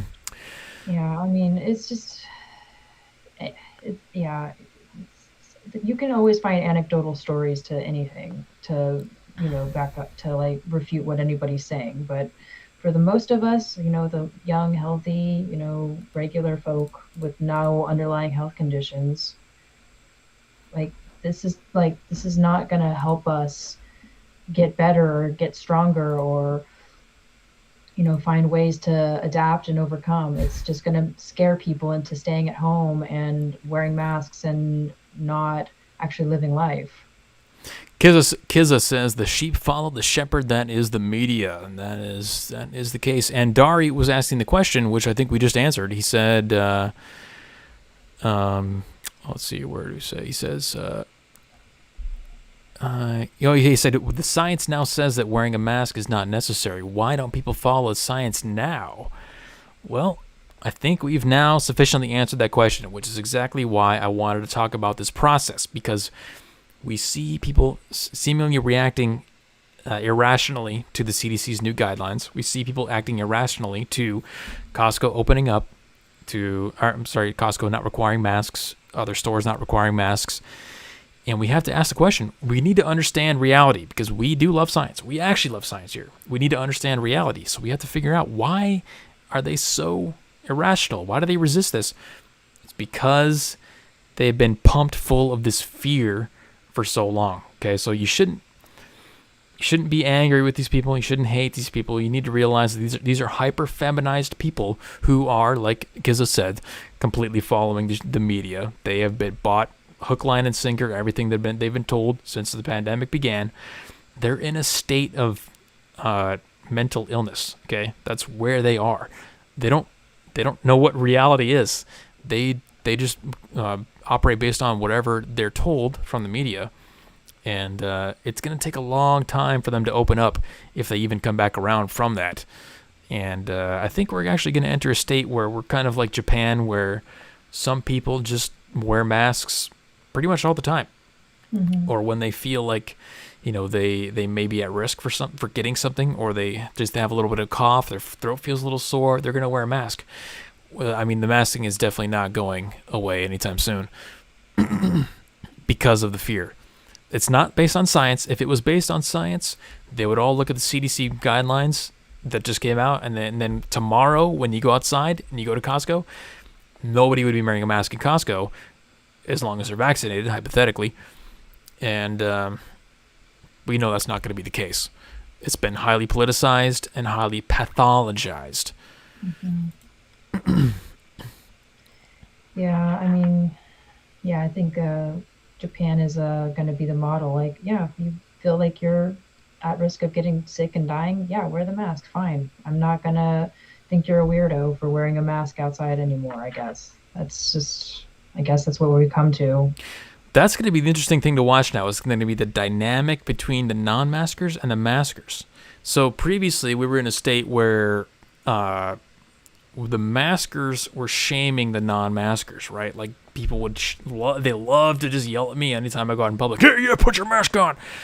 And but I don't think we're going to see that anymore, because is he gonna ask me if I have a vaccine now? Is that what he's going to say? He's going to say, "Hey, are you vaccinated?" And then is he going to ask for like a vaccination record? Right. I should mock one up and just create a vaccination card so that I can whip out. I don't care that much. I just realized I don't care that much. I wouldn't even do that. I'll just say, yeah, I'm vaccinated, dude. Screw off. Yep. And I identify as vaccinated. Exactly. Yeah, I identify as vaccinated. I got in my head I got vaccinated, and that's where it really counts, right? It's my personal truth that I got vaccinated. Don't worry about whether or not I actually had a needle, or I actually got Moderna or Johnson & Johnson. In my personal truth, I got vaccinated. Yeah, your papers, please. Exactly. Yeah. Multipass. Synthtrax says scientisms. Yeah, that's pretty much what we're dealing with. It's not the process of science anymore. It's not a process. It's a religion. Scientism. Moneypenny says, Jeremy, please do one little thing for me after all the support I've shown you. Look at the heart research and differentiate long COVID from the mass population who fortunately have COVID only. Hey, you've been listening long enough, Moneypenny. You know that I'm open to anything. If you have something you want me to read, just send it to me. I'll definitely take a look at it. But I think that the overall narrative still remains true, and that the vast majority of the bad news that we've heard from COVID, and I want to do a recap. Let's go do a quick recap all the way back to 2020 when it first started. The guy took a dump in his apartment and flushing the toilet aerosolized COVID and got his entire apartment infected. That's what the mainstream media was telling us. True or false? That was true. Well, I mean, that's what the media said was true. Right. It was true. They were saying that, but it wasn't true. That's not how COVID spreads. COVID lasts for like 30 days on surfaces or 23 days on surfaces. Mainstream media was telling us that. True or false? True according to the media, kind of iffy according to actual science. Right. I think the latest data is that it stays on surfaces for under a week, like 3 days, or if it's exposed to sunlight, it's instantly gone. So not true. Again, the R naught number. Remember the R naught number? We used to talk about that constantly, and when it was all about the R naught and whether or not this would be something we could control, contain, was entirely based on the R naught number. When was the last time you heard the R naught number mentioned in the media? It's been at least a year. Yeah, it's been a while. Yeah, definitely. The mask thing. The masks, not for your protection. It's for everyone else's protection. We don't talk about that anymore. So I mean, we can. There's a laundry list of things that we can talk about where we can point to it and say, it looks like they've been trying to fearmonger us and way exaggerating what they've been telling us. And I am more inclined to continue that trend when I see new data coming out, like the erectile dysfunction study. I'm not going to look at that and say, oh my God, well, now I'm not going to go out because I think, that I know that I can get erectile dysfunction from getting COVID. No, that's not my relationship with the data anymore. I know that these people are going to exaggerate based on just the fact that media is incentivized to spread as much bad news, verified or unverified, as possible, because that's their incentive to get profit, that I am going to naturally take everything that they say and kick it down a few notches in severity. So, not saying bad things don't exist. I'm not saying COVID doesn't kill people. I'm not saying COVID doesn't give you long haul. I'm just saying the mainstream media narrative is probably a lot worse than it actually is. Mm-hmm. Absolutely, yeah. I mean, yeah, we've been saying this for over a year now. It's not we're not like saying what's going on with COVID isn't real. It's absolutely freaking real, and the effects that people have had to suffer, like Miss Moneypenny, that's absolutely real. We're not discounting that or discrediting that. We're just talking about the media spin on things and the media's just way of spinning things to make people scared and make people afraid and make people just believe the lies and believe that all of the anecdotal stories are absolute truth and that this is what's going on for everybody, when that's not true at all. Here's a perfect example of what I'm talking about. Now, this lady, who is coincidentally a teacher, which we also talk about is basically the cancer on society today. Teachers are basically the worst things, in American society. Mm-hmm. This is a woman.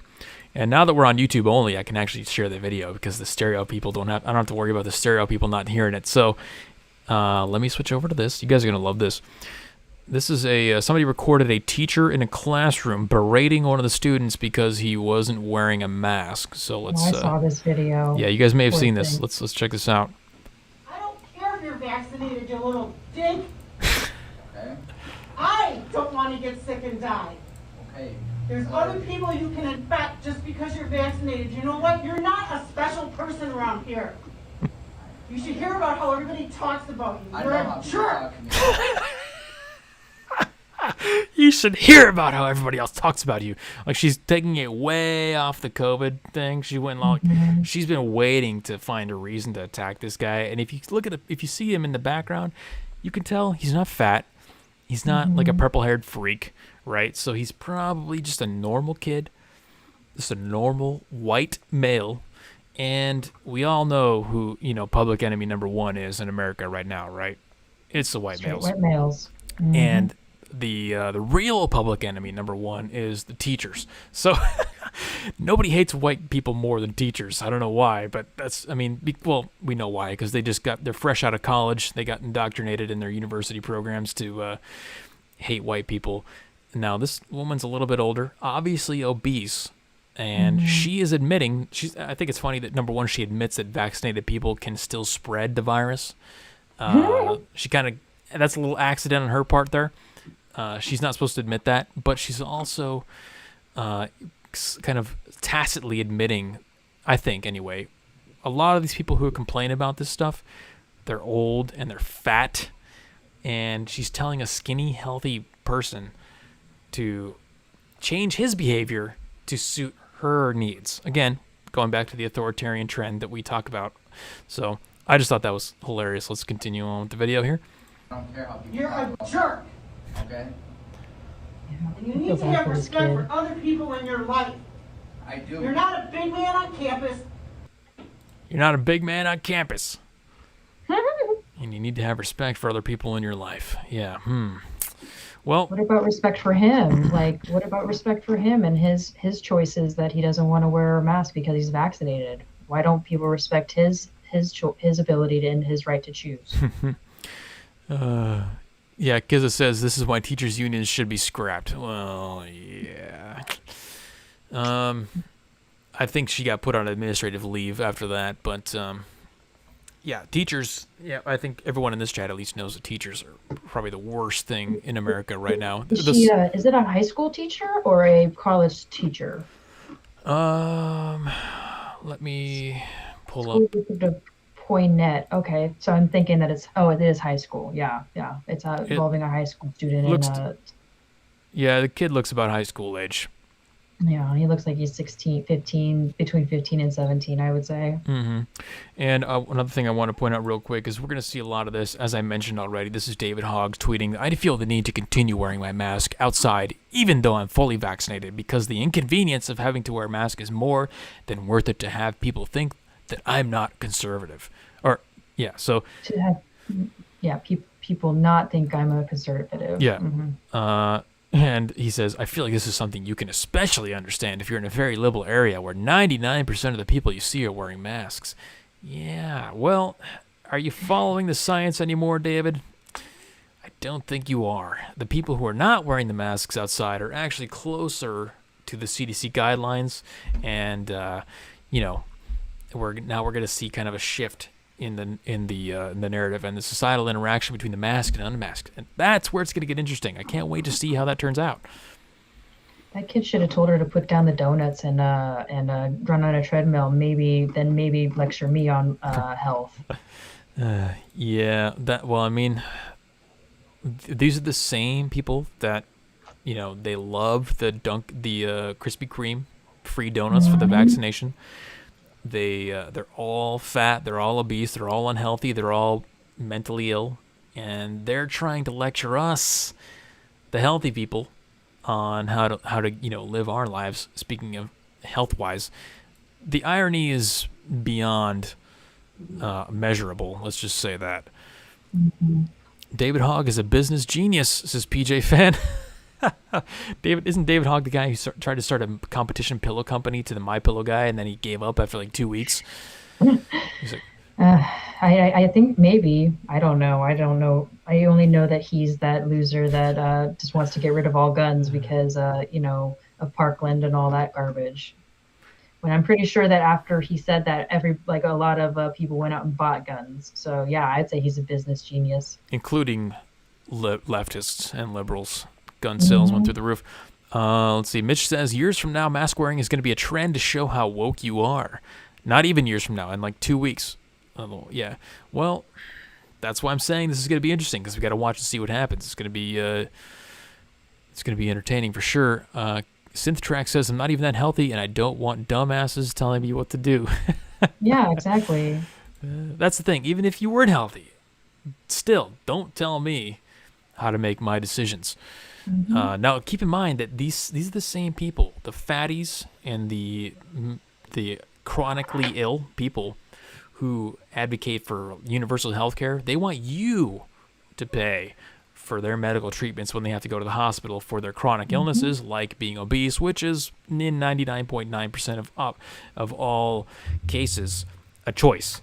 Now, don't give me that bull about, my thyroid or whatever. I have a thyroid issue, okay? I have hypothyroid problems, and you don't see me being obese because, you know what? I can't violate the laws of physics and create matter out of thin air in my body. I still have to put food in to create the fat. So let's just not talk about how uneducated these people are with their health. It's just the authoritarian tendencies. There's nothing scientifically related in their brains regarding health on this topic. And ironically, these are the same people who are now saying, "Oh, the unmasked people. Let's just let them not wear the mask. Let them go out there and let them die. Let them infect each other and kill each other." You know, okay, I'll take my chances. They haven't been wearing the mask for a long time. Like, I've been going to the gym, a jam-packed gym with dozens of people in it every day. Not good air circulation. Not every day. Droplets everywhere. Not every day, okay, and that's an exaggeration. Every other day. And just spitting all over everyone, breathing heavy for months. And guess what? We didn't have a mass drop-off. We didn't have mass death in the gym. I'm still here. Just fine. Nobody in the gym died. And, yeah, we're going to be the same people who are out there wearing masks now, without wearing masks now. And guess what? Our immune system is going to be vastly stronger than yours because my body and everyone else who's not been wearing masks for the last 6 months or whatever, they've been fighting off COVID just naturally, organically. Just they've probably been exposed to very small exposure levels. Remember, the severity of your illness is dependent on your initial viral load. When you have a small viral load, you get a little bit of it, and then your immune system's like, oh, okay, I see what's going on here. But you don't actually get sick. Or remember, this is another thing they don't talk about. Remember when they used to say 80% of cases are asymptomatic? You remember that? So right. the narratives have shifted so much. It's been insane. Kiza says, how many fat tribe people do you see in Africa? Yeah, exactly. And then we wonder why Africa's numbers are so low. How miraculous. And yet, yeah, the only fat people I see in Africa are like the leaders and the bureaucrats that run their countries. Those are the fatties. Just like Kim Jong, whatever his name in North Korea. The rest of his country is super skinny and starving. Well, he's a fatty 2x4 that loves to eat. Yeah, and remember also they say that black people are more likely to get COVID and have bad effects from COVID in America. And they try to make that a racial thing, right? But no, it's an obesity thing. Yeah, sorry. It's an obesity thing. It's an obesity thing. It's a what else are you putting in your body kind of thing? Like what shitty food are you putting in your body? Right. Yeah. Right. So it's how much exercise are you getting kind of thing. And I mean, we could go on and on all night about all this BS that they've tried to tell us and try to convince us and put in the headlines to fearmonger us. But guys, if you made it this far, okay, you guys in chat and us, you know, we've made it this far through over a year of being bombarded with this propaganda, with this fear-mongering, with them trying to demoralize you with a hammer of information from all angles at all times of the day. Chirons to say death surge, and you know, oh, you're gonna get your dick's infected, your heart's infected, your lungs are infected, your brain's infected. We've made it, okay, because we just have a natural immunity to the BS. We have a natural inclination towards the actual scientific method, where we want to see things reproduced. We want to see the factual data in action. We want to see the hypothesis proved multiple times to know that it's true. So you guys at least got to give yourselves a pat on the back, and because we made it. We're now in the unmasking. We've made it. So.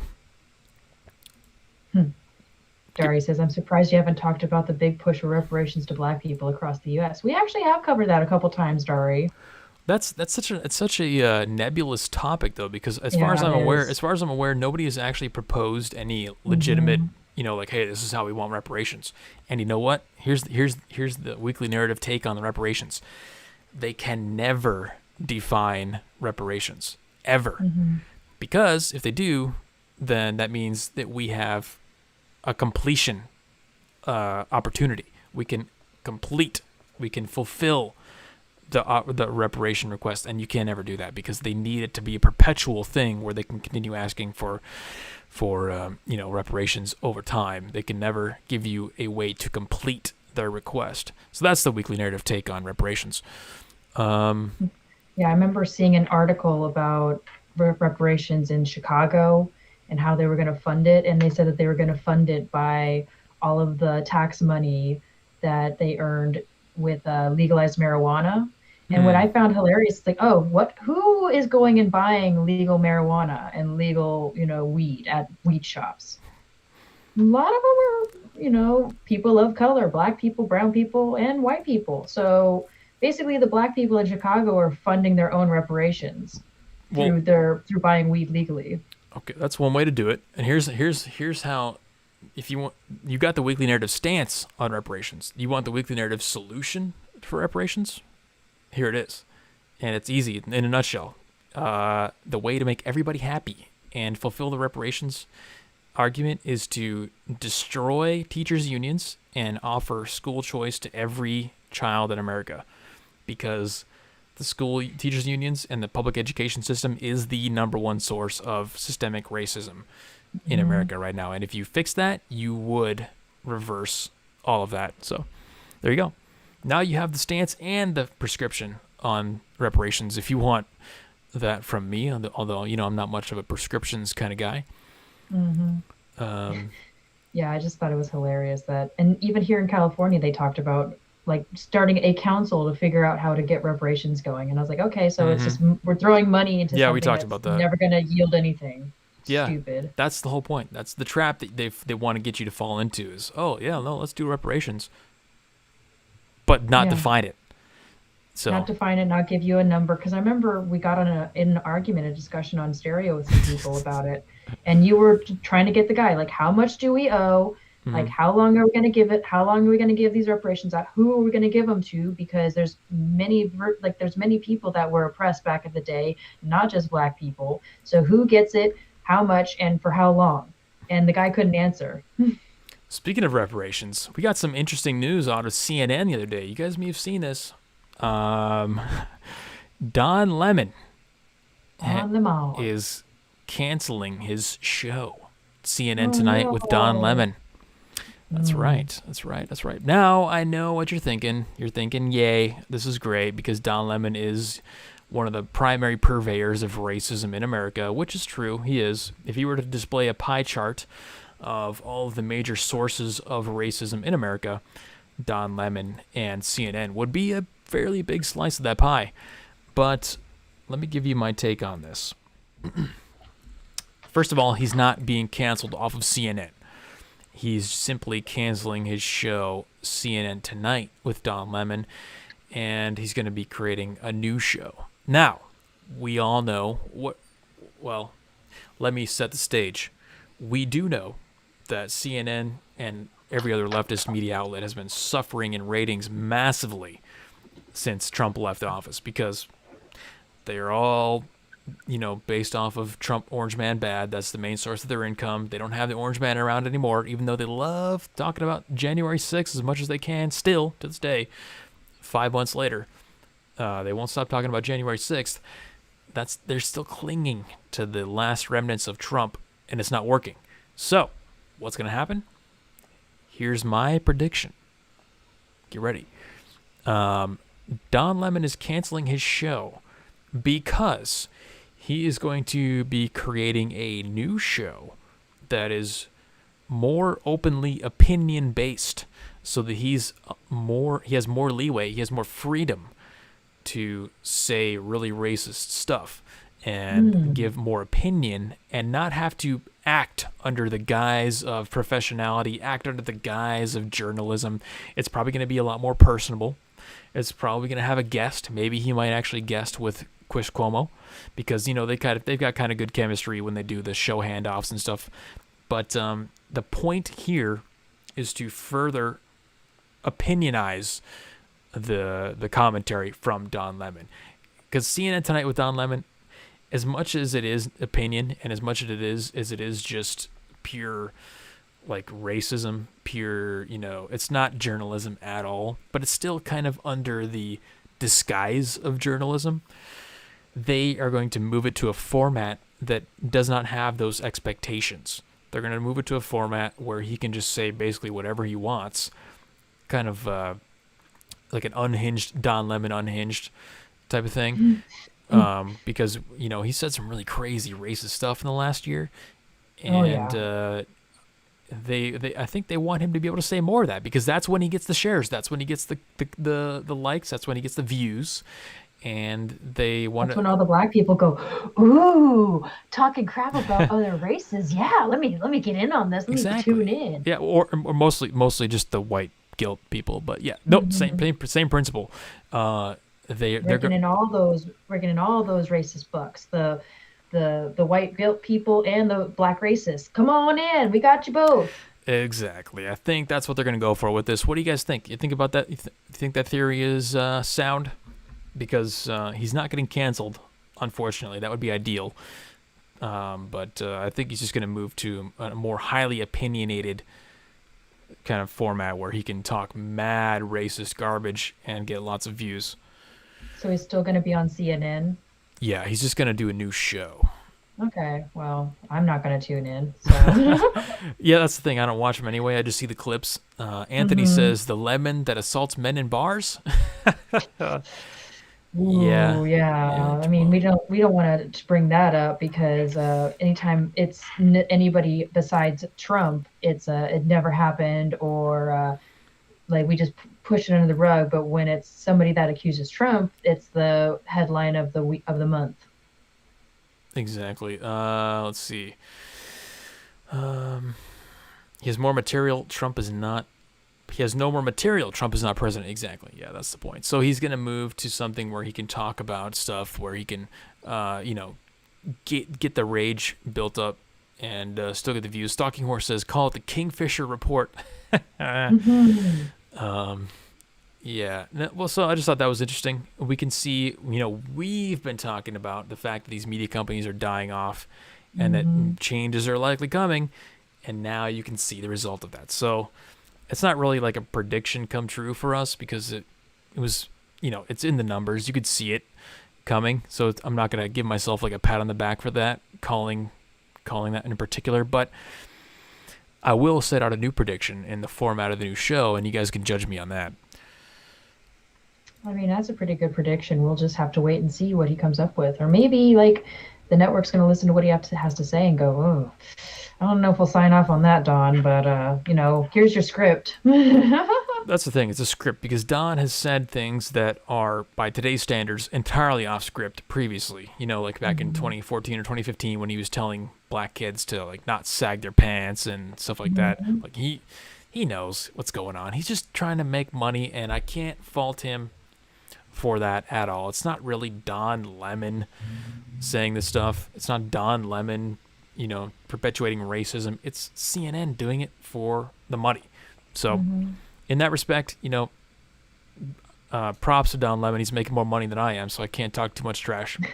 Right? He's making more money than both of us, probably. Yep, for sure. Network TV is dying, absolutely, 100%. But that's why they got to crack down on YouTube and the alt media so much, because you guys just witnessed us get banned off stereo live. They gotta keep a tight grip on alt media so that guys like us can't get the viewership.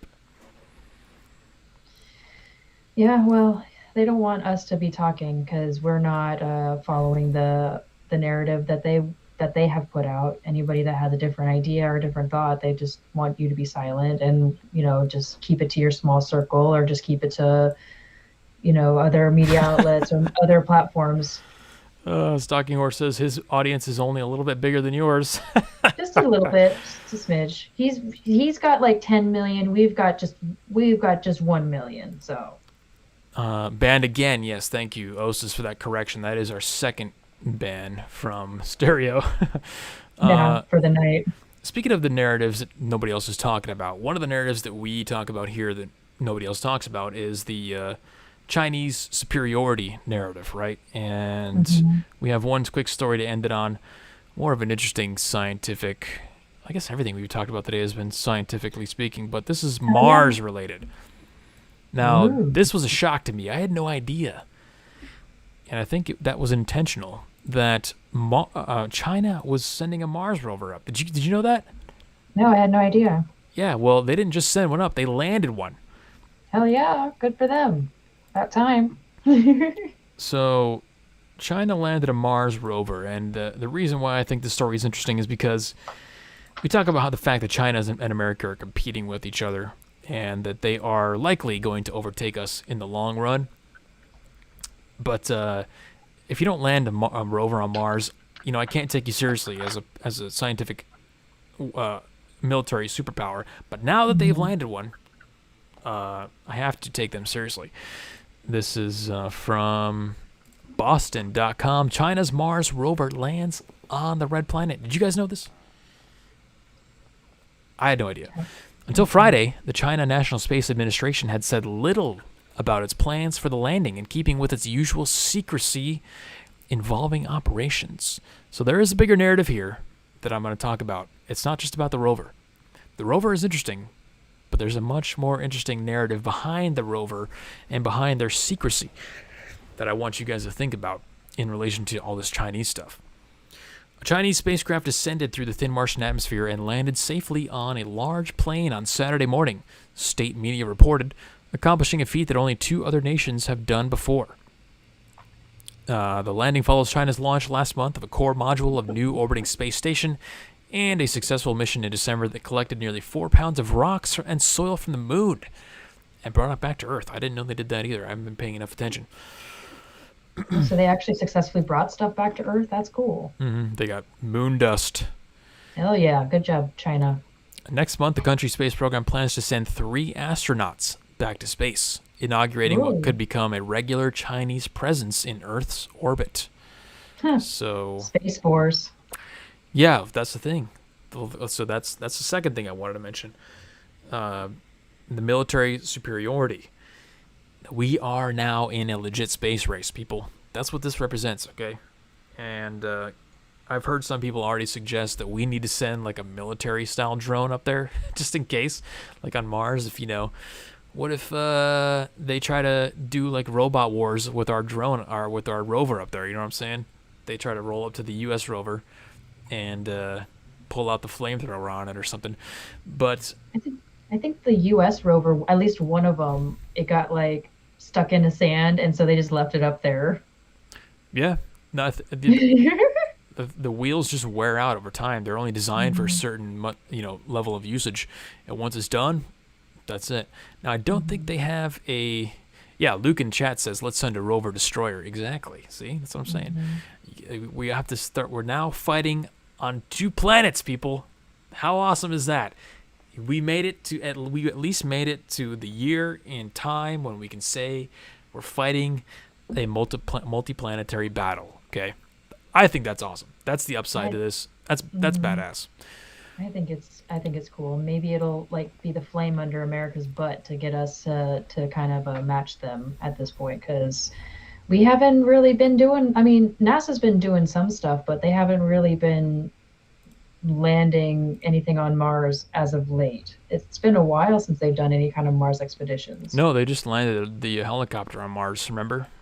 They did? Yeah, we talked about that a few weeks back. They landed a new rover with a it's a flying rover. So I think we got a little one up on China because ours flies, but still, they're on there. That's the point. Now, here's what I want to mention. This is why this is interesting, because we know that they have a rover on Mars, and we know that China's government is secretive about this stuff. Mm-hmm. The question is, what else is China doing that we don't know about? And I'm not going to offer any suggestions. That's just an open-ended question. Now, I could I could plant some seeds in your head, maybe something with viruses in laboratories. We can't talk about that too much because we'll probably get banned. But what about genetically modified humans? How much development do you think they've done on genetically modified humans that we don't know about? Oh, they've definitely done that. They've probably got superheroes over there right now, like guys that can turn into the Human Torch, and just they've got some wild stuff. You know that, right?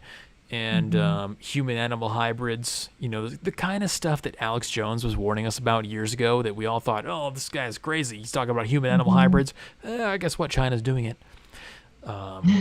technology-wise, not just biomed, but technology-wise, what kind of technology do they have? Do they have new weapons that we're not aware of?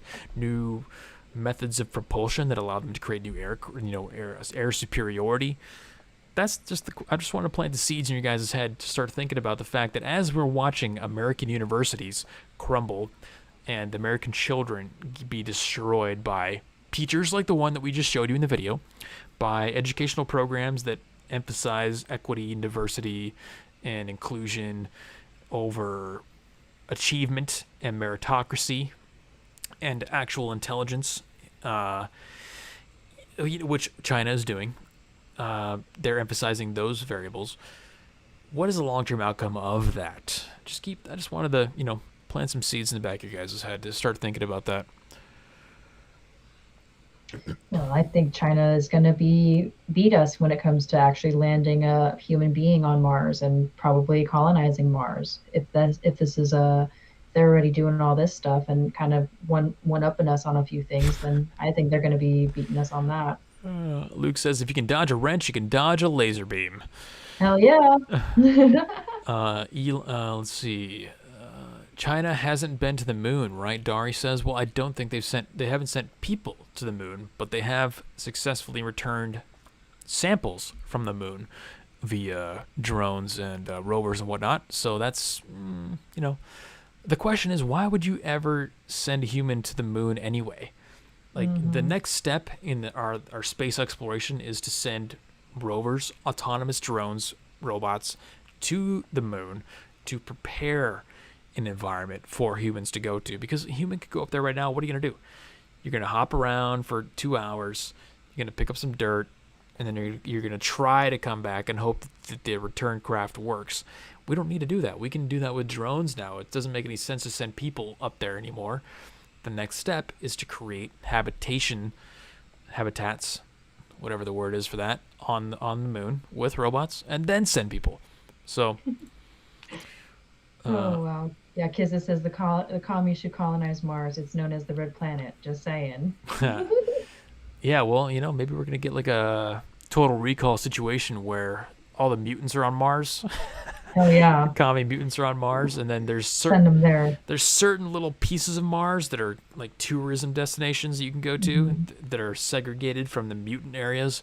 I'd be down with that. I think that'd be totally dystopian. That'd be pretty cool. Yeah, that'd be sick. It's all of our favorite movies all combined into one. If China colonizes Mars, then it really is going to be the Red Planet. Yeah, there you go. See, all kinds of communist jokes we can make about the Mars, right? China knows that we depend on our communications satellites, which is why they blew up one of their own to see if it could be done. Oh, see, I didn't know that either. So they blew up one of their own satellites. That makes total sense. Because they want to, test their ability to take down satellites, and that is correct. We do operate almost entirely off of satellites at this point. So. Yep, I just saw an article that Starlink just sent up a bunch more satellites into our orbit. So yay, sweet. More internet. I can get high-speed internet on my cabin when I get my land. That's good. Let's see. Let's just going through the comments here. I worry how China is pushing their people towards masculine and we are going inclusive. Oh, Luke, dude, you're going to love the stream, man. We talked about that a lot. This isn't a gender issue for me, but armed forces gain strength by excluding the weak, not bridging them along. So there you go. That's a perfect example. China is literally trying to embed traits of masculinity in their people and in their soldiers. Meanwhile, America is allowing like trannies to join the military and women who are pregnant, stuff like that. We got CIA recruitment commercials with women on these commercials saying things like, I'm intersectional, I'm a single mom and I have anxiety, but it doesn't stop me from serving in the CIA. Meanwhile, China is like whipping guys and forcing them to play football and making them tough. Who do you think's going to win that long-term battle? You don't really need to wonder. Yeah, you don't. We should convert the moon into a space colony ark. We just need, hey, that's man. if I wasn't talking about politics and culture, I'd be talking about futurism on this channel. So, I could go down rabbit holes about that for a long time. Because it says, wasn't trans banned in the military? Yeah, well, see, you're not in the United States, so you're not up to date on this as much. But that was reversed just recently. Trump's transgender ban, as it was called, was just reversed by Biden. And I saw a funny comic that we'll try to wrap this up with. It was a comic that said it was roughly three panels. And it was a guy coming up to like the sergeant of the military and saying, "Sir, our transgender regiment needs reinforcements immediately." And then the sergeant says, "The transgender regiment, well, they haven't engaged the enemy. We're not in combat. And what happened? What do they need backup?" And he's like, "Yeah, well, they haven't engaged any enemies, but they're already taking 40% casualties."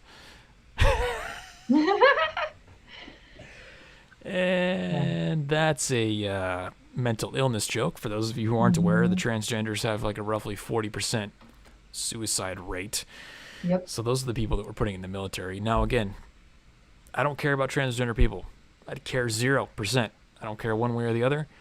But when you're rating their effectiveness in combat, there is an objective measurement that can be done on that.